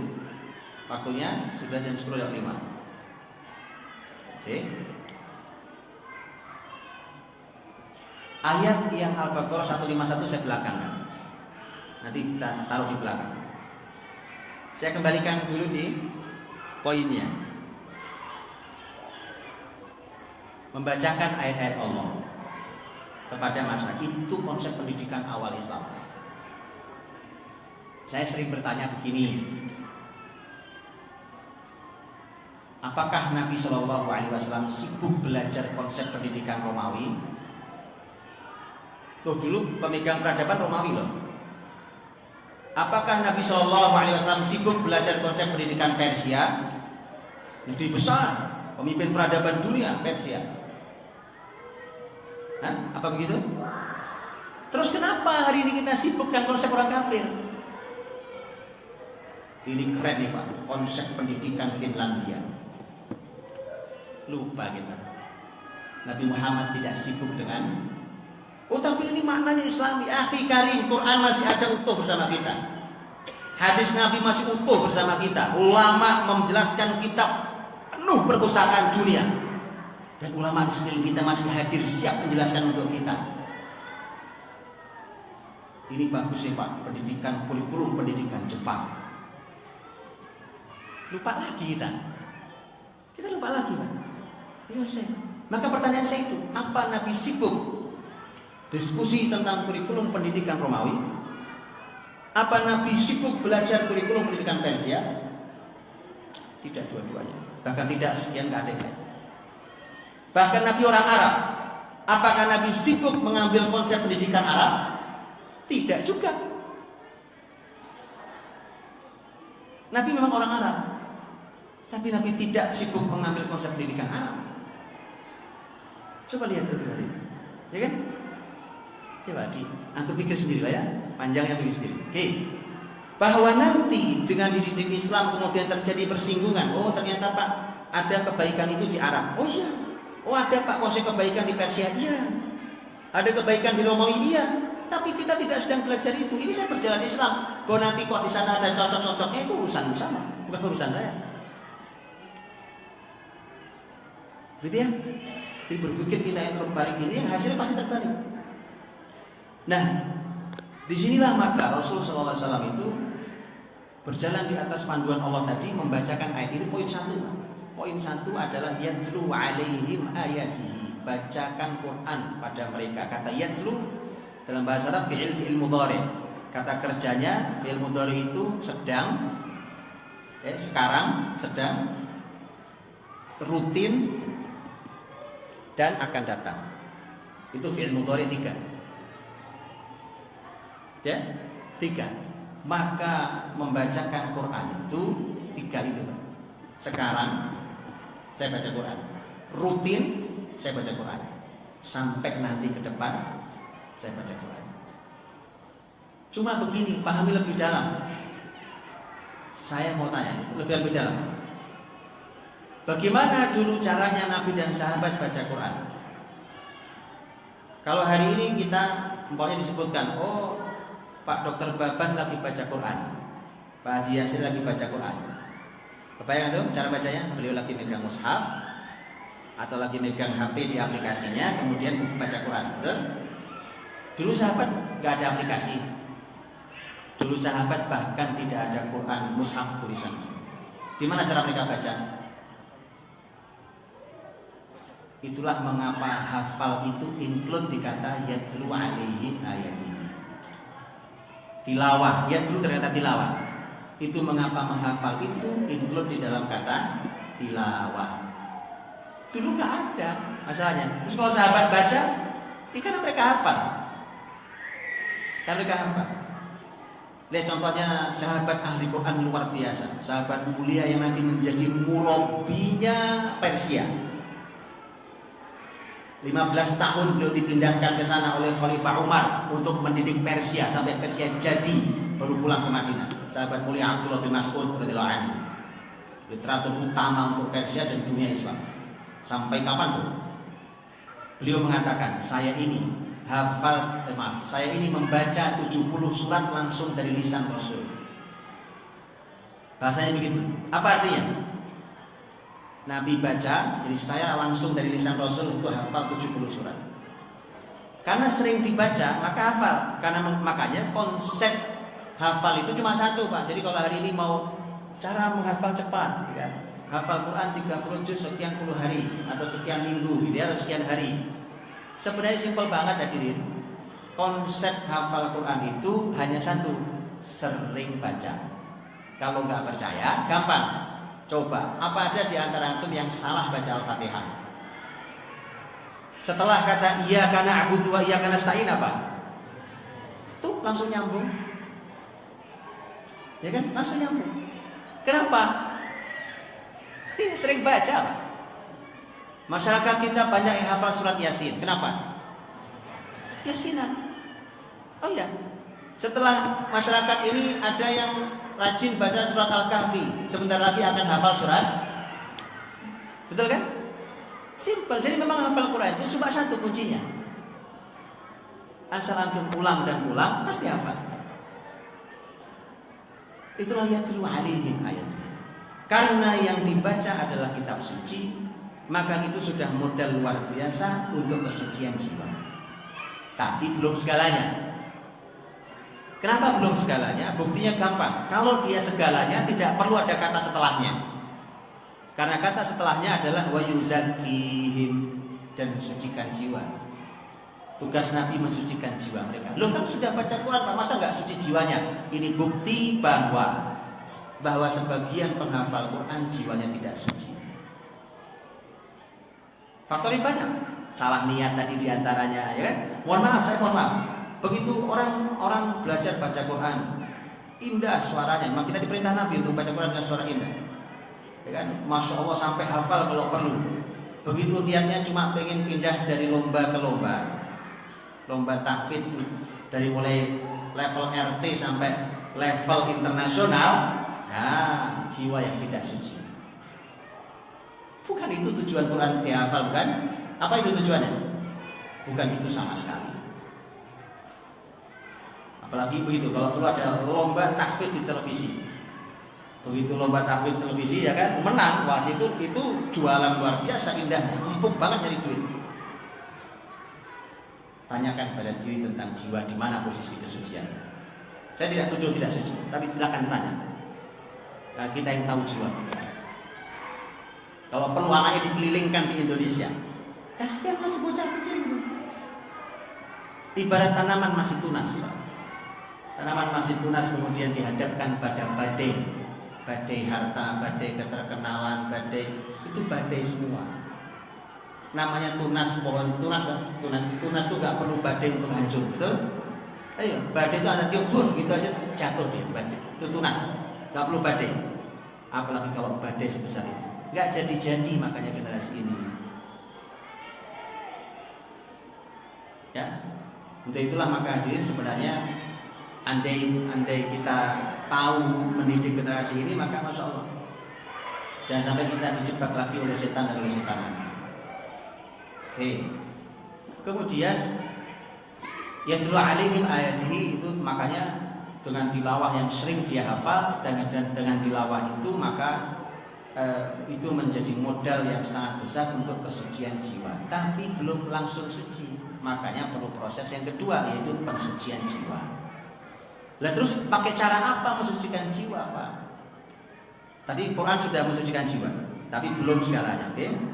Maka semua proses ibadah kita kepada Allah adalah proses pensucian jiwa. Begitu adzan Allahu Akbar ke masjid dia sholat yang laki-laki, ya. Yang perempuan boleh ke masjid, boleh di rumah, lebih utama di rumahnya. Begitu dia sholat itu pensucian jiwa. Sehari wajib 5 kali bolak-balik ke masjid itu pensucian jiwa. Bahkan langkah yang dia langkahkan ke masjid pensucian jiwa. Begitu bertemu dengan puasa pensucian jiwa. Semua pensucian jiwa kan? Makanya semua ibadah kita pensucian jiwa. Datang kita atau kita angkat telepon. Hari ini saya belum silaturahim. Sehari ini saya belum bakti pada orang tua saya. Saya telepon orang tua saya karena pindah daerah kotanya lain. Saya telepon pensucian jiwa. Karena niat saya bakti pada orang tua saya. Oh saya belum silaturahim sama kakak adik saya telepon. Oh saya belum transfer. Pensucian jiwa.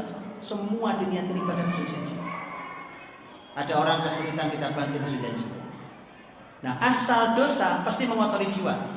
Nipu orang, korupsi, berkata kotor, bersumpah serapah tidak karuan, ya orang dan seterusnya mengotori.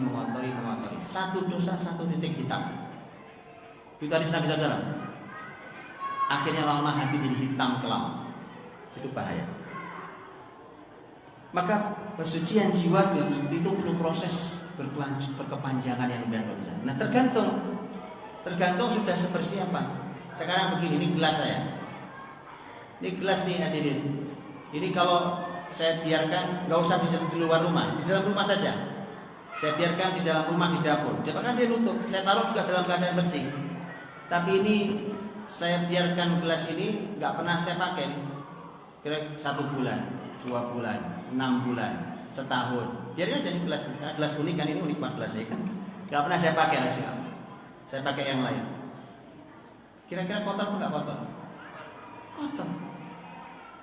Kotor. Ketika Anda mau meminumnya, apakah Anda berani langsung menuangkan air? Anda cuci dulu. Padahal dia di dalam rumah. Bagaimana dia ditaruh di luar rumah? Taruh di luar rumah. Kalau pengen tahu. Makin lama, makin panjang, makin sering dosa terjadi, maka makin kotor. Makin kotor, makin sulit mencucinya. Betul? Itulah rahasianya. Mengapa? Kalau didik anak makin terlambat, makin susah. Itu mengapa tidak boleh terlambat dalam Islam. Itu mengapa ada panduan pendidikan dan fase perkembangan usia menurut Islam. Kalau terlambat masalah. Saya kasih contoh. Ini hadis terkenal kita semua tahu. Nabi mengatakan muru auladakum bis salati wa hum abna 7 sinin wadribuhum 'alaiha wa hum abna 10 sinin. Wa farriqu bainahum fil madajir. Perintahkan anakmu salat umur 7 tahun. Pukul anakmu 10 tahun kalau juga masih meninggalkan salat. Dan pisahkan tempat tidur mereka, laki dan perempuan. Baik. Itu ada 7, ada 10. Jangan telat, Pak. Jangan telat. Anda baru ngajari anak, ya. Pokoknya baru ngajari anak salat umur 8 tahun. Nanti minta 7 tahun bukan 8 tahun. Telat setahun, pasti ada efeknya. Apalagi anak sudah balik baru diajari sholat, pasti susah. Oke. Ahli ilmu membahas contohnya tentang umpamanya buat perempuan dalam Islam berpakaian muslimah seperti ibu yang baik ini. Berpakaian muslimah seperti ini. Ulama bertanya, umur berapa ya anak-anak harus diajari berpakaian, belajar, ini baru belajar berpakaian seperti ini? Ahli ilmu berbeda pendapat. Kenapa beda pendapat? Karena tidak ada teks dalilnya. Kalau ada teks dalil, ulama nggak pernah beda pendapat, hadirin. Jadi makanya jangan pada sok pinter. Ulama kenapa sih beda pendapat? Ayat jelas, sunnah Nabi jelas. Subhanallah. Kalau jelas ulama nggak akan beda pendapat, hadirin. Buat itu jelas menurut kita yang ilmunya segitu doang. Kalau orang ilmunya dalam baru tahu, oh enggak sama ini. Maka keluar perbedaan pendapat. Ada yang mengatakan sudah samakan dengan sholat. Berarti gimana? Mulai berpakaian hijab umur 7 tahun. Dimulai latihan. Ada yang berpendapat bukan. Karena hijab itu urusan penampilan. Jadi pakaian muslimah urusan penampilan. Dan itu diantara tugasnya, diantara fungsinya untuk menutupi aurat. Dan aurat itu masalah ketertarikan lawan jenis. Maka menurut ulama madhab Syafi'i mengatakan bahwa anak perempuan mulai diajari, mulai dilatih pakai pakaian berjilbab indama tustaha, ketika mulai diminati. Jadi teman-teman laki-lakinya mulai senang lihat dia. Itu jilbabi. Umur berapa? Beda-beda. Bisa jadi Balikpapan sama Jakarta beda. Betul ya? Balikpapan sama Samarinda beda. Itu luar biasa ulama itu bahas. Oke. Begitu kita terlambat pakai jilbab, anak sudah umur 10 tahun, sudah tamat SD baru belajar jilbaban, pasti masalah. Kami ya, karena ini proses pesucian jiwa ini ada aturannya. Oke, belajar ilmu lain kapan? Mulainya kapan? Itu semua ada aturan. Nah, itu ada ilmunya. Oke, sucikan jiwa. Dan mensucikan jiwa itu hadirin itu masya Allah perlu waktu yang tidak sederhana.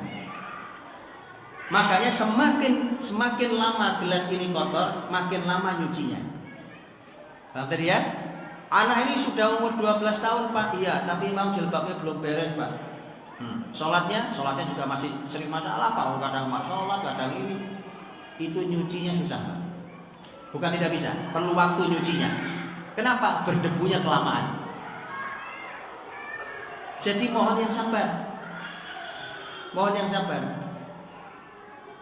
Ini setelah kutab ini kan ada madrasah. Kutab ini usia 5 sampai 12 tahun. Dalam pendidikan Islam 5 sampai 12 tahun. Setelah 12 itu ada dalam sejarah Islam namanya madrasah. Madrasah bahasa kita. Itu untuk di atas 12 tahun. Dan dalam Islam berarti kan di atas 12 SMP, SMA, kampus itu namanya madrasah dalam Islam. Oke, itu hadirin. Kadang ya begitu, umpamanya masuknya pas usia SMP. Kan kalau masuk, umpamanya anak itu diserahkan ke saya umur SMP. Lah dari dia kecil sampai umur tamat SD, kan saya tidak tahu gimana didiknya. Maka harus sabar nyucinya. Sudah 12 tahun loh dikasih ke saya. Mending kau serahkan dari bayi saya didik. Kan sudah 12 tahun. 12 tahun ya sampai kita sabar yuk. Ya kan? Sudah macam-macam, sudah ini itu ya kan? Sudah senang tadi gadget tadi itu, sudah bergaul entah dengan siapa di dunia maya sana, entah sudah melihat apa saja, sudah mendengar apa saja, sudah menyentuh apa saja. Begitu. Jadi semakin terlambat makin masalah. Jadi pesucian jiwa. Tazkiyatun nafs masya Allah. Ternyata tazkiyatun nafs sama dengan tilawatul Quran. Apa artinya tadi kayak kisah perang Uhud. Kapan jiwa kotor, ulangi lagi. Kapan jiwa kotor, ulangi lagi mendidiknya, bacakan lagi, tazkiyah gitu ya. Sampai pesucian jiwa diulangi lagi. Gak apa-apa, itu manusia tidak ada sempurna. Mungkin terpeleset, tapi ada bedanya. Karena Nabi SAW mengatakan, kullu bani Adam khatta'un wa khairul khatta'ina tawwabun. Semua anak cucu Adam pasti punya salah. Yang terbaik dari orang yang berbuat salah adalah yang cepat kembali. Dan memang orang-orang yang beriman itu salah satu cirinya mudah kembali kalau salah. Ciri-ciri pengikut iblis, kalau dia berbuat salah, yang disalahkan orang lain. Betul tak? Iblis pelanggar, diusir sama Allah, betul? Bareng Adam alaihissalam dan istrinya. Apa kata iblis? Qala fa bima aghwaytani. Tadi saya bilang, la aq'udanna lahum siratakal mustaqim. Ya Allah, karena kau telah sesatkan aku. Coba, yang sesat dia yang disalahin. Loh enggak, yang sesat dia disalahkan. Qala fa bima aghwaytani. Ya Allah, karena kau telah sesatkan aku. Iblis yang salah, yang disalahkan siapa? Allah, Pak. Jadi nggak usah bertahan dalam kesalahan. Nggak usah bertahan dalam kesalahan. Apalagi sampai kita yang salah kok nyalahkan orang lain, itu adiknya iblis. Ya. Makanya itu lihat cirinya. Orang kalau tidak beriman, begitu ada satu ketangkep, pasti nggak mau sendirian dia. Ngapain enak amat? Emang saya sendiri yang salah? Nggak bisa. Saya lapor, usul jadi justice collaborator. Nggak bisa. Enak aja saya makan sendiri. Nggak makan sendiri saya. Ayo kita bubarkan negeri ini, karena bukan saya sendirian. Itu lah. Orang beriman malah ini, Pak. Iya. Orang beriman tuh begitu salah seperti Adam yang salah. Qala Rabbana zalamna, ngaku sama Allah, anfusana, ya Allah memang saya yang zalim. Manusia enggak apa-apa, enggak ada yang sempurna manusia ini.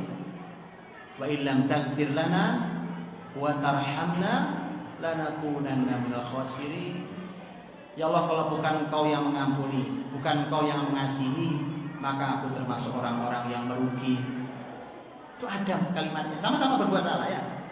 Itu suci jiwanya. Ciri jiwa yang suci. Ini indahnya kalau anak kita didik dengan cara yang benar dan wajar, manusiawi sekali lagi ya, bukan boleh, tapi manusiawi ketika suatu hari terpeleset dalam salah, dalam dosa, maka dia akan mudah kembalinya. Kenapa mudah kembali? Karena tahu tempat kembali. Bapak Ibu kalau jalan di hutan, itu ada pos, betul ya? Sebelum masuk hutan, sebelum mendaki gunung mesti ada pos. Kenapa ada pos? Anda tahu kalau tersesat, kembali ke sini. Itu salah satunya. Kembali ke sini. Kalau betul-betul tidak tahu jalan, ingat tempat kembali. Masalahnya posnya nggak ada, Pak. Mau balik kemana Anda? Muter-muter kayak Bani Israel, tersesat 40 tahun lamanya sampai pada mati. Arba'ina sanatan yatihuna fil ard, 40 tahun tersesat di bumi. Karena tidak tahu tempat kembali. Kata taubat itu artinya kembali. Itu suci jiwa. Ya. Jadi sampai dikit belum ya. Bayangkan ini sudah sampai mau selesai 3 menit belum masuk. Bapak Ibu masih bertanya, di mana Pak pendidikannya? Saya kan harus belajar matematika, fisika, kimia. Sekarang antum tahu kan betapa kita salah karena terburu-buru. Dan terburu-buru itu salah satu cacat yang pernah disampaikan Nabi tentang umat ini. Ketika ada orang datang ke Rasul lagi duduk di samping Ka'bah. Sahabat Nabi SAW, sahabat ini berkata, ya Rasulullah, di antara kita ada yang sudah disiksa, ada yang sudah dibunuh bahkan mati. Doakan untuk kami. Kata Nabi, umat sebelum kalian dulu ada yang dibelah jadi 2 badannya. Ada yang disisir pakai besi, kulit dan daging mengelupas dari tulangnya. Innakum qaumun musta'jilun. Kalian ini masyarakat yang terburu-buru. Coba, wong minta doa malah diceramain sama Nabi. Kan minta doa, ya Rasul doakan kami. Kenapa? Di balik kalimat itu kamu terburu-buru. Ya. Nah, kita berarti memang terburu-buru. Itu masalah di umat ini. Terburu-buru itu. Sampai Nabi harus katakan al-ajalatu minasyaiton. Tuh kan setan lagi di baliknya kan? Tahu kan? Maka selalu saya bilang setan itu masuk, kita masuk ke pintu syariat sini sama setan dikeluarin di sana. Terburu-buru itu dari setan. Jadi memang semua di balik ini setan. Tadi saya bicara mubadir, kurikulum mubadir, umur mubadir, apa segala macam. Sekarang bicara terburu-buru. Nah, kita bertanya, ini kapan ngajari matematika ini Pak? Bacakan Quran dulu sampai mereka menghafal. Sucikan jiwa mereka. Menyucikan jiwa itu kayak nyuci gelas. Kalau gelas ini suci, saya tuangi dengan air jernih, siap saya minum sekarang. Betul? Anda boleh ambil air dari mata air paling jernih di Kalimantan ini, tetapi gelasnya kotor, tuangkan ke sini, manfaat apa tidak manfaat? Anda hanya mubazir buang-buang air, betul? Itu. Maka sucikan dulu wadahnya. Oke, kalau sudah suci wadahnya apa? Isi dengan ilmu. Nah, ilmu terbaik adalah ilmu Alkitab. Wa yu'allimuhumul kitab. Ajarkan ilmunya Alkitab. Itu Quran isinya apa itu? Nanti hadirin bukan cuma belajar isi, karena begitu anak-anak diajari, oh gini toh cara menggali Quran itu, mereka sampai dapat sistem cara menggali, sampai dapat kerangka berpikir. Makanya cerdas-cerdas. Karena orang kuliah itu kan bukan cuma dapat konten isi pelajaran kan, tapi orang kuliah itu kan dapat, sekolah kuliah itu kan dapat kerangka berpikir, cara berpikir, ya kan, cara menganalisa, cara memutuskan, cara mengambil data, berikut menganalisanya, cara menyimpulkannya, cara menyajikannya, kan gitu. Anda belajar Quran dapat semua itu, lebih bahkan dari itu. Ini tadi saya bilang, coba begitu anak maju mundur kan, ini kenapa dimajukan, ini kenapa diundurkan, ini kenapa hurufnya hilang, ini kenapa malah muncul di sini, dan seterusnya. Ini apa hubungannya ayat ini dengan ayat sebelumnya, ayat ini dengan ayat setelahnya? Apa hubungannya surat ini dengan surat sebelumnya? Loh, mengapa ayat ini ada di surat ini, gak di surat lain aja? Jawabannya kan gampang, terserah Allah. Lah kalau begitu mah bukan ulama namanya, Pak. Ulama akan menganalisa sedetil itu. Kan terserah Allah kan? Mengapa surat ini ada di surat, ayat ini ada di surat ini, kan terserah Allah kan? Umpamanya ayat Qul huwallahu ahad, kenapa ada di surat Ikhlas? Taruh aja surat An-Nas enggak apa-apa. Oh tidak ada yang kebetulan dalam peletakan sesuatu. Bukan antum arsitek nih Pak, naruh kipas di sini ada kebetulan apa enggak? Enggak ada. Naruh tiang di sini ada kebetulan enggak? Enggak ada. Enggak ada kebetulan. Kenapa enggak di luar saja tiangnya? Nah, makanya tidak ada kebetulan, apalagi kitab suci. Dan itu semua ada ilmunya. Betapa cerdasnya generasi kita. Bayang ya? Si cerdas itu bukan pakai cara macam-macam itu loh Pak. Wah, ini ada cara Pak supaya anak kita terstimulus brainnya. Antum ditipu lagi oleh peradaban. Gimana caranya? Ya Pak, itu ternyata mendengarkan musik klasik itu adalah cara untuk cerdas. Cerdas apa? Putus syaratnya iya itu. Jadi kita sering banget ditipu oleh begituan. Oh ini Pak, dengan cara melakukan ini ya. Saya mohon maaf ya, saya boleh mohon maaf ya. Sekarang ada senam otak. Sudah lama sebenarnya itu dihidupkan lagi. Saya tuh ngelihatnya sekarang ya ketawa-tawa gimana gitu. Ya Allah, kasihan banget umat ini. Dengan cerdasnya caranya kok sampai menghinakan diri. Mohon maaf saya. Jadi kalau ini disebar ini jadi masalah. Wah rame di media sosial. Oh bangsa sakit. Bangsa sakit. Udah begitu diviralkan berantem nanti. Wah seru ya. Tahu kan senam otak kan? Wah senam otak dengan apa? Saya udah nggak bisa senamnya. Saya ngerti saya senamnya. Untuk cerdas maksudnya. Ya subhanallah. Antum ikuti nih panduan ini, anak Anda cerdas-cerdas Pak. Cerdas dan lebih hebat lagi jiwa suci. Itu ilmu Alkitab tuh. Ilmu Alkitab itu ilmu terpenting. Setelah ilmu Alkitab ada ilmu Al-Hikmah. Al-Hikmah itu tafsir para ulama, artinya sunnah. Tentang Rasul itu ada dua ilmu besar. Satu ilmu hadis, dua ilmu sirah. Gitu? Itu harus masuk dua-duanya. Nah, sudah habis waktunya. Pertanyaan muncul. Terus kapan Pak belajar matematika? Balik lagi kan? Loh, kapan Pak belajar fisika? Anak saya mau jadi teknokrat Ustaz. Kapan belajar teknologi? Kapan belajar komputer? Kapan mau belajar ini itu? Al-Baqarah 151 kita baca sekarang. Itu kenapa saya akhirkan. Kama arsalna fikum rasulan minkum yatlu 'alaikum ayatina wa yuzakkikum wa yu'allimukumul kitaba wal hikmata wa yu'allimukum ma lam takunu ta'lamun. sebagaimana telah kami utus Rasul pada kalian. Di antara kalian seorang Rasul kami utus, tugasnya membacakan pada kalian ayat-ayat kami. Sama kan? Lihat urutannya. Mensucikan jiwa-jiwa kalian. Sama kan? Mengajarkan ilmu Alkitab bagi kalian. Sama? Mengajarkan Al-Hikmah untuk kalian. Sama? Nah, ditambah yang kelima. Dan mengajarkan apa saja ilmu yang kalian tidak ketahui. Sudah kejawab? Kok mukanya masih bingung?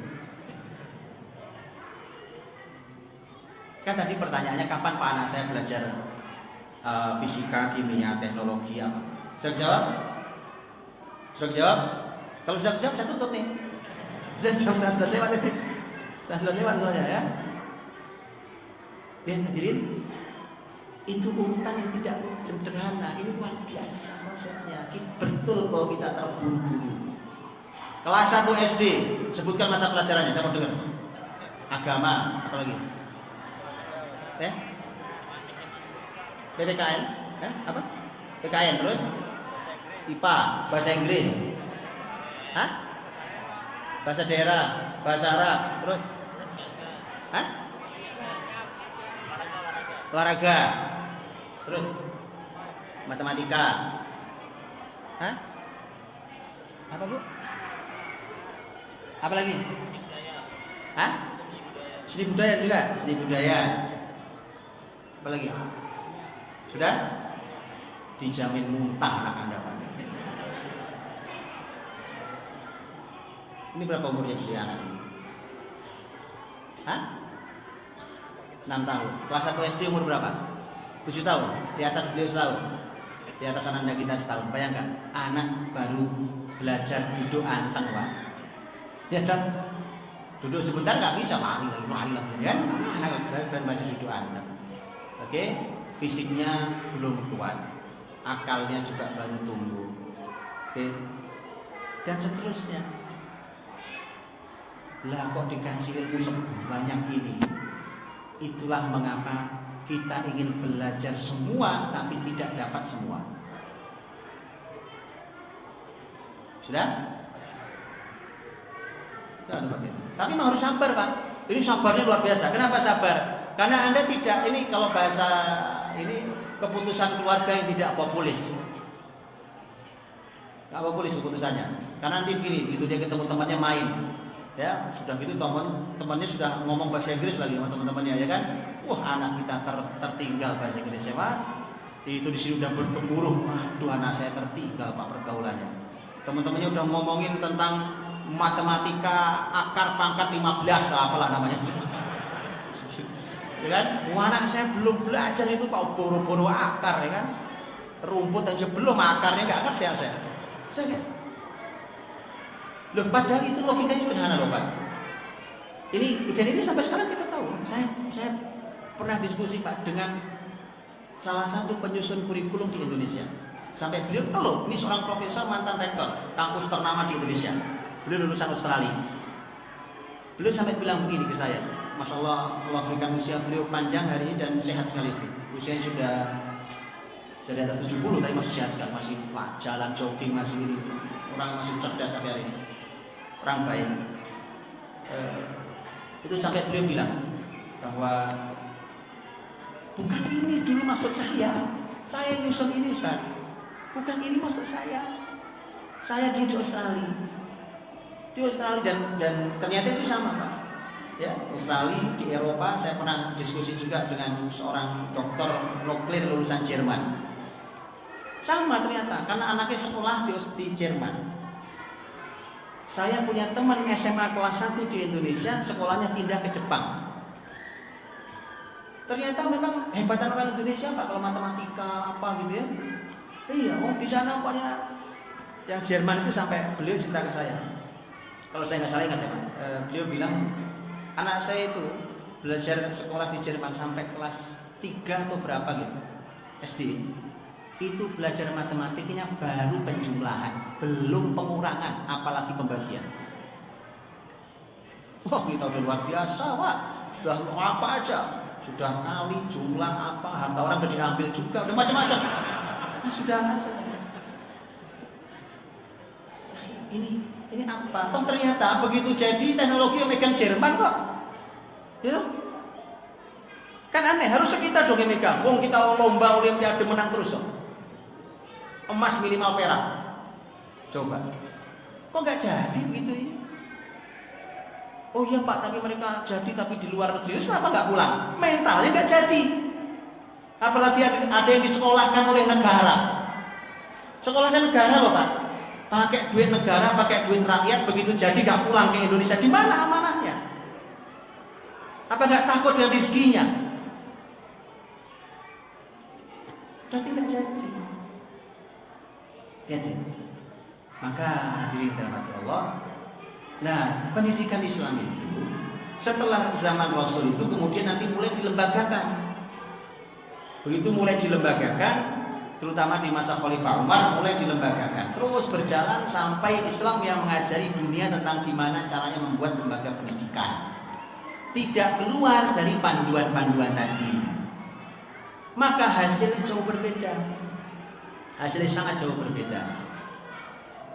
Ya, saya tutup dengan dua hal. Yang pertama adalah hasilnya lembaga pendidikan itu yang tadi saya sudah katakan. Lembaga pendidikan itu secara jenjang dia ada yang disebut dengan namanya al-Qadati. Qadati itu kutab, jamak dari kata kutab. Kutab ini juga bukan barang baru sebenarnya di Indonesia.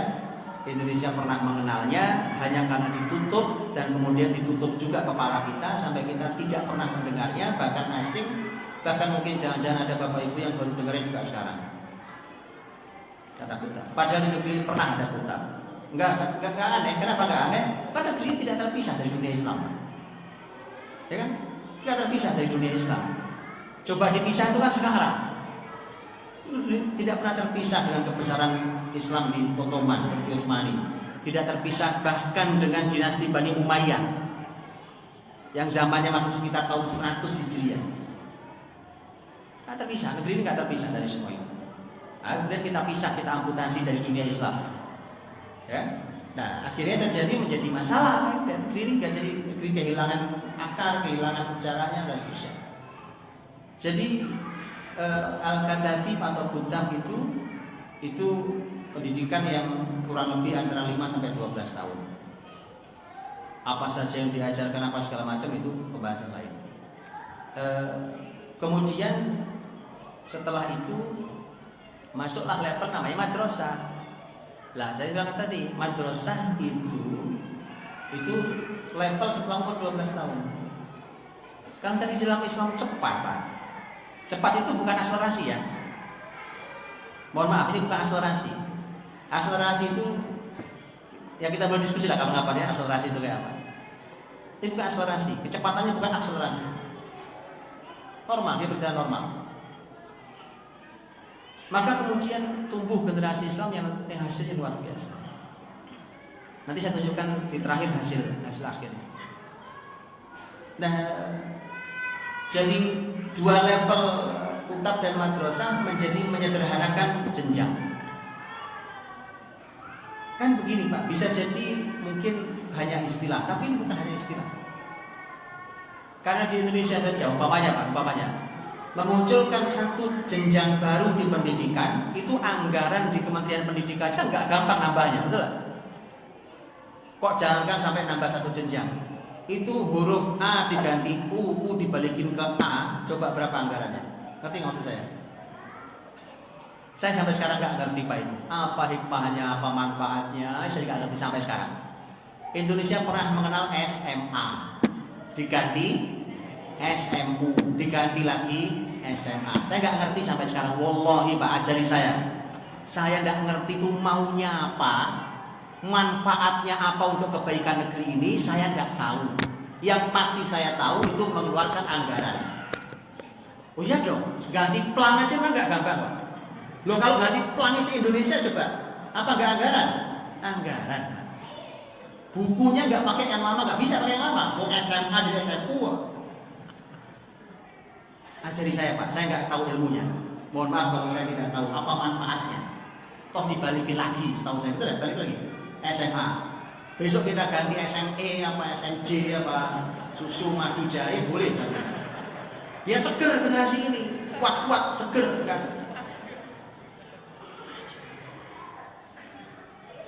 Apa nggak takut Allah bermain-main dengan semua ini? Kita pasti mati loh Pak. Nggak hari ini besok, nggak besok kapan? Paling lama 100 tahun loh, susah ya saudara. Antum mau 200 tahun sudah kesepian. Udah nggak ada teman seangkatan yang diajak ngomong udah nggak ada yang ngerti. Betul, ya kan? Udah mulai kesepian. Mau mati loh Pak kita ini, pasti mati. Nggak takut kita sama Allah bermain-main dengan semua. Ini amanah Allah di bumi Indonesia ini. Saya tidak ngerti. Belum lagi kalau mempermainkan semuanya. Belum kalau menghabiskan anggaran dengan ketidakjelasan. Subhanallah. Ayo, saya menggugah diri saya. Saya ini takut betul ya. Karena semua mati tadi Mas. Jabat juga nggak lama. Kenapa lebih takut KPK dibandingkan malaikat maut? KPK di penjara keluarkan lagi. Kalau dari penjara di neraka mau jadi apa? Ya, Bapak Ibu yang diberikan amanah negeri ini Pak, jangan main-main Pak. Anda boleh menipu umat semua yang Anda pimpin. Anda gak bisa menipu Allah SWT. Anda gak bisa menipu Allah. Ya. Jadi memang sedih Pak. Gimana orang namanya? Ini amanah besar, amanah. Baik, akhirnya memang jenjang kita jadi kepanjangan sekolahnya. Kepanjangan kan? Dulu zaman saya sekolah awal namanya TK kecil, TK 0 kecil. Nah, itu saya zaman sekolah. Ketahuan kan tahun berapa ya kan? TK 0 kecil. Ternyata sekarang di bawah TK 0 kecil ada lagi jenjangnya. Apa namanya? Hah? PAUD. Di bawah PAUD ada lagi. Apa namanya? Hah? Apa Bu? Hah? Preschool? Baby school? Umur berapa itu baby school? Hah? 6 bulan. Saya bohong. 6 bulan bayi sekolah apa? Loh, bayi 6 bulan itu sekolah terbaiknya adalah saat nyusu bersama ibunya, saat saling lempar pandangan dengan bundanya, saat saling senyum dengan indahnya bersama bundanya, saat sekali waktu dapat sentuhan ayahnya. Itu sekolahnya bayi 6 bulan. Itu yang buat siapa Bu? Saya kok pengen datang itu sekolahnya. Beneran Bu, saya bingung nih, 6 bulan diajarin apa anak orang itu? Kenapa? Kenapa semua itu hadir Pak? Karena sekolah adalah bisnis. Wallahi Pak, dalam Islam sekolah adalah pengabdian. Tidak ada bisnis, tidak ada profit di situ. Pendidikan adalah pengabdian. Selama itu belum dihadirkan, jangan mimpi tentang perbaikan generasi. Karena jiwa kita hanya keuntungan dan uang di sekolahan. Malah sekarang kita diajari entrepreneurship. Cara nyari duit paling gampang. Gimana caranya? Bikin sekolahan. Mental apa itu? Moral apa itu? Anda tahu efeknya?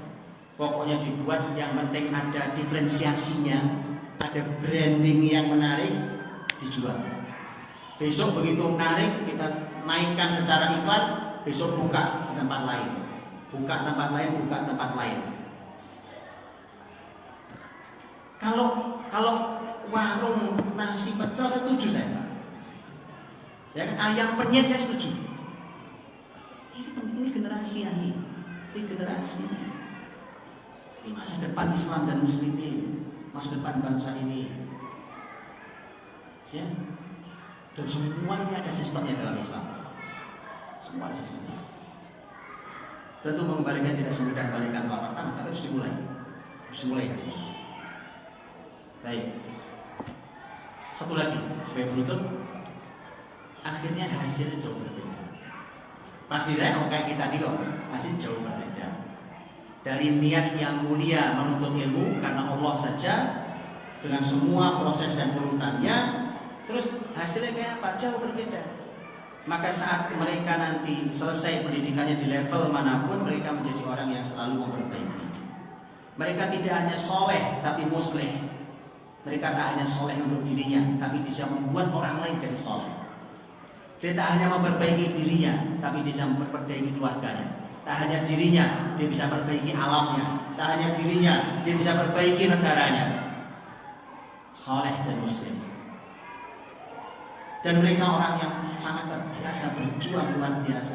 Oh, niatnya karena Allah. Niatnya karena Allah itu di sepinya manusia dia berjuang. Gak ada urusan, dia gak perlu kamera. Dia gak perlu media. Dia gak perlu media bukan? Sama sekali. Kalau hari ada yang masih sibuk nyari kamera, nanti saya kasih kamera. Masih sibuk nyari kamera. Itu kan penting Pak, publikasi, silakan publikasi. Tapi perbaiki niat Anda, gak gampang. Gak gampang, saya cari gak gampang. Di depan kamera itu gak gampang niatnya. Sangat tidak mudah. Dengan semua itu menjadi soleh dan muslim. Apa hasilnya? Hasilnya lihat, karena ini perjalanan Allah ridhoi. Ilmu itu Allah yang punya. Allah itu al-alim. Maka ilmu yang bahkan belum pernah dibukakan untuk zaman sebelumnya, Allah bukakan untuk dia. Dan itu contohnya sangat banyak, bahkan sampai hari ini. Nah, cuma harus perlu sabar kayak tadi. Contoh sangat banyak sampai hari ini yang seperti itu. Karena bahwa Allah yang maha alim itu membukakan ilmu. Ketika ini rusak, itu rusak, ini rusak, itu rusak, perlu yang memperbaiki.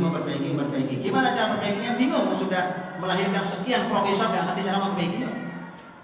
Bahkan kumpul ilmuwan besar dunia nggak ngerti juga cara memperbaiki. Lapisan ozon bolong dulu gitu ya. Efek rumah kaca, kumpul hari bumi orang kumpul ilmuwan nggak perbaiki. Nambel ozon itu gimana Pak caranya? Wallahi, generasi muslim kita yang menjadi dengan cara inilah yang Allah akan bukakan ilmu. Allah akan bukakan ilmu. Ya, dan contohnya banyak. Untuk itu saya tidak bisa berikan kalau waktu tidak ada. Tapi intinya tadi, biar terakhir sekali, saya sering bandingkan. Hari ini kalau jejak ilmu tertinggi namanya al-allamah, profesor. Kalau dalam Islam namanya al-allamah. Ya, ini salah satu contoh perbandingan. Orang kalau sekolah sampai S3 kemudian naik profesor. Sudah habis bukan? Habis profesor. Oke. Beda dalam Islam namanya al-allamah. Bukan sekedar bahasa sekali lagi ya. Ini bukan masalah bahasa. Kalau profesor itu setahu saya ya, kalau salah mau dikoreksi. Profesor itu dia ahli di salah satu sub ilmu saja. Bukan ilmu ya. Maunya ahli fisika, bukan ahli fisikanya. Dia profesor di bidang di bab apa di ilmu fisika, gitu kan? Kedokteran, betul Pak dokter ya? Kedokteran sebuah ilmu, tapi spesialisasi sampai profesor kan gitu. Saya punya teman Pak dokter, bapaknya kan sekolahnya dulu sekolah dokter umum, kemudian dia ambil dokter spesialis anak, kemudian spesialis bedah jantung anak, gitu kan? Saya mohon maaf sekali lagi, kita anggap itu luar biasa. Oh, ini semakin dalam ilmunya. Saya tunjukkan, Islam punya al-allamah. Al-allamah tidak disebut kata allamah itu jamak dari kata bentuk mubalaghah dari kata alim. Allamah tidak disebut seseorang allamah kecuali dia menguasai lintas ilmu dengan kedalaman masing-masing ilmunya luar biasa. Makanya kalau hadirin buka di ilmuwan Islam manapun, siapapun dalam sejarah Islam yang tercatat sebagai ilmuwan di dalam sejarah Islam, tidak ada yang ilmunya satu. Bukan subbab ilmu, bukan bab ilmu, bahkan sudah lintas ilmu. Kalau Anda kenal Al-Khwarizmi, umpamanya, Khwarizmi dikenal sebagai ahli matematika, gitu ya, yang menemukan ilmu aljabar. Tahu aljabar kan? Aljabar itu nama bukunya Al-Khwarizmi, kalau Anda tahu. Nama bukunya Al-Jabr wal Muqabalah. Matematika, pernah tahu? Atau nggak pernah tahu? Nggak tahu ya? Al-Khwarizmi bukan hanya ahli matematika, dan di keahliannya dia akan menemukan ilmu-ilmu baru. Bukan cuma sekedar ngerti terus dapat gelar gitu, ngumpulin poin dan koin. Semua kan sama dia. Ini betul-betul berkarya karena mereka tahu ini semua ibadah. Semua ibadah. Atau lihat Al-Khwarizmi. Ketika beliau menulis bukunya Al-Jabar wal Muqabalah, buku Al-Jabar. Al-Jabar itu nama ilmu. Al-Jabar itu nama ilmu, betul ya? Bapak Ibu yang pernah kurikulum tahun berapa itu? Itu ada matematika yang namanya Al-Jabar. Salah satu ya, salah satu bagian dari matematika Al-Jabar. Al-Jabar itu kalimat yang dibuat sama Al-Khwarizmi. Khwarizmi menemukan banyak hal di Muqaddimah bukunya. Kalau ada buka buku Al-Jabar wal Muqabalah, di Muqaddimah tertulis, Pak. Mengapa saya mudahkan matematika ini? Karena dulu matematika Yunani, matematika India itu matematika hebat-hebat, tetapi sangat sulit dipahami, sangat sulit diurai. Oleh Al-Khwarizmi diurai, dimudahkan, bahkan dia menemukan hal yang baru dengan filosofi yang luar biasa. Di Muqaddimah buku dia bilang, mengapa saya mudahkan matematika? Saya tulis dengan cara ini karena sebagian ibadah muslimin memerlukan ilmu ini. Saya mau cek tanya, ada guru matematika yang begitu? Ada yang tulis buku matematika begitu niatnya? Kenapa Al-Khwarizmi bisa begitu? Karena didikannya urutannya tadi, Pak. Semua orientasi yang ada dalam dirinya ini ibadah saya. Bukan nyari duit, ini ibadah saya. Karena itu ilmu fardu kifayah kan? Fardu kifayah. Harus ada yang ahli di bidang ini, harus ada yang ahli di bidang ini, itu fardu kifayah. Muslim harus ada yang ngerti nuklir, harus ada yang ngerti IT, itu fardu kifayah. Ini ibadah saya. Karena ibadah saya semua targetnya adalah untuk memuliakan Allah. Itu nggak akan terbentuk kalau modelnya kayak tadi, ya. Nah, jadi al-alamah itu sampai di seperti itu, dan nanti lintasnya dia ahli juga matematika, dia ahli astronomi, dia ahli ilmu tumbuhan, dia ahli ilmu kedokteran, dia ahli orang lintas ilmu lah. Hari itu udah berapa kampus itu, Pak? Itu udah berapa lintas fakultas, bayangkan. Lah kita jadi bingung, itu kapan belajarnya, Pak? Itulah. Kalau belum diikuti jalur ini, kita masih susah untuk menjangkaunya. Pada begitu diikuti ini, Allah memudahkan semuanya. Saya kira itu yang sudah kepanjangan. Kalau Allah bisa, mudah-mudahan ada yang bisa kita hikmahnya. Mohon maaf kalau hanya membuat bingung dan penasaran. Tapi memang itulah awalnya ilmu. Ya, nggak apa-apa. Dan memang harus kita pelajari. Mudah-mudahan Allah berkahi semua. Adapun Kitab Al-Fatih itu hanya bagian dari perbaikan. Hanya perbaikan yang bisa kita lakukan, kita coba lakukan. Mudah-mudahan nanti generasi berikutnya lebih diperbaiki lagi. Kitab Al-Fatih hanya mencoba memperbaiki semampunya. Dengan semua konsep yang saya sampaikan tadi, kita mencoba menapaki dari tangga ke tangga. Walau bisa, kalau bisa,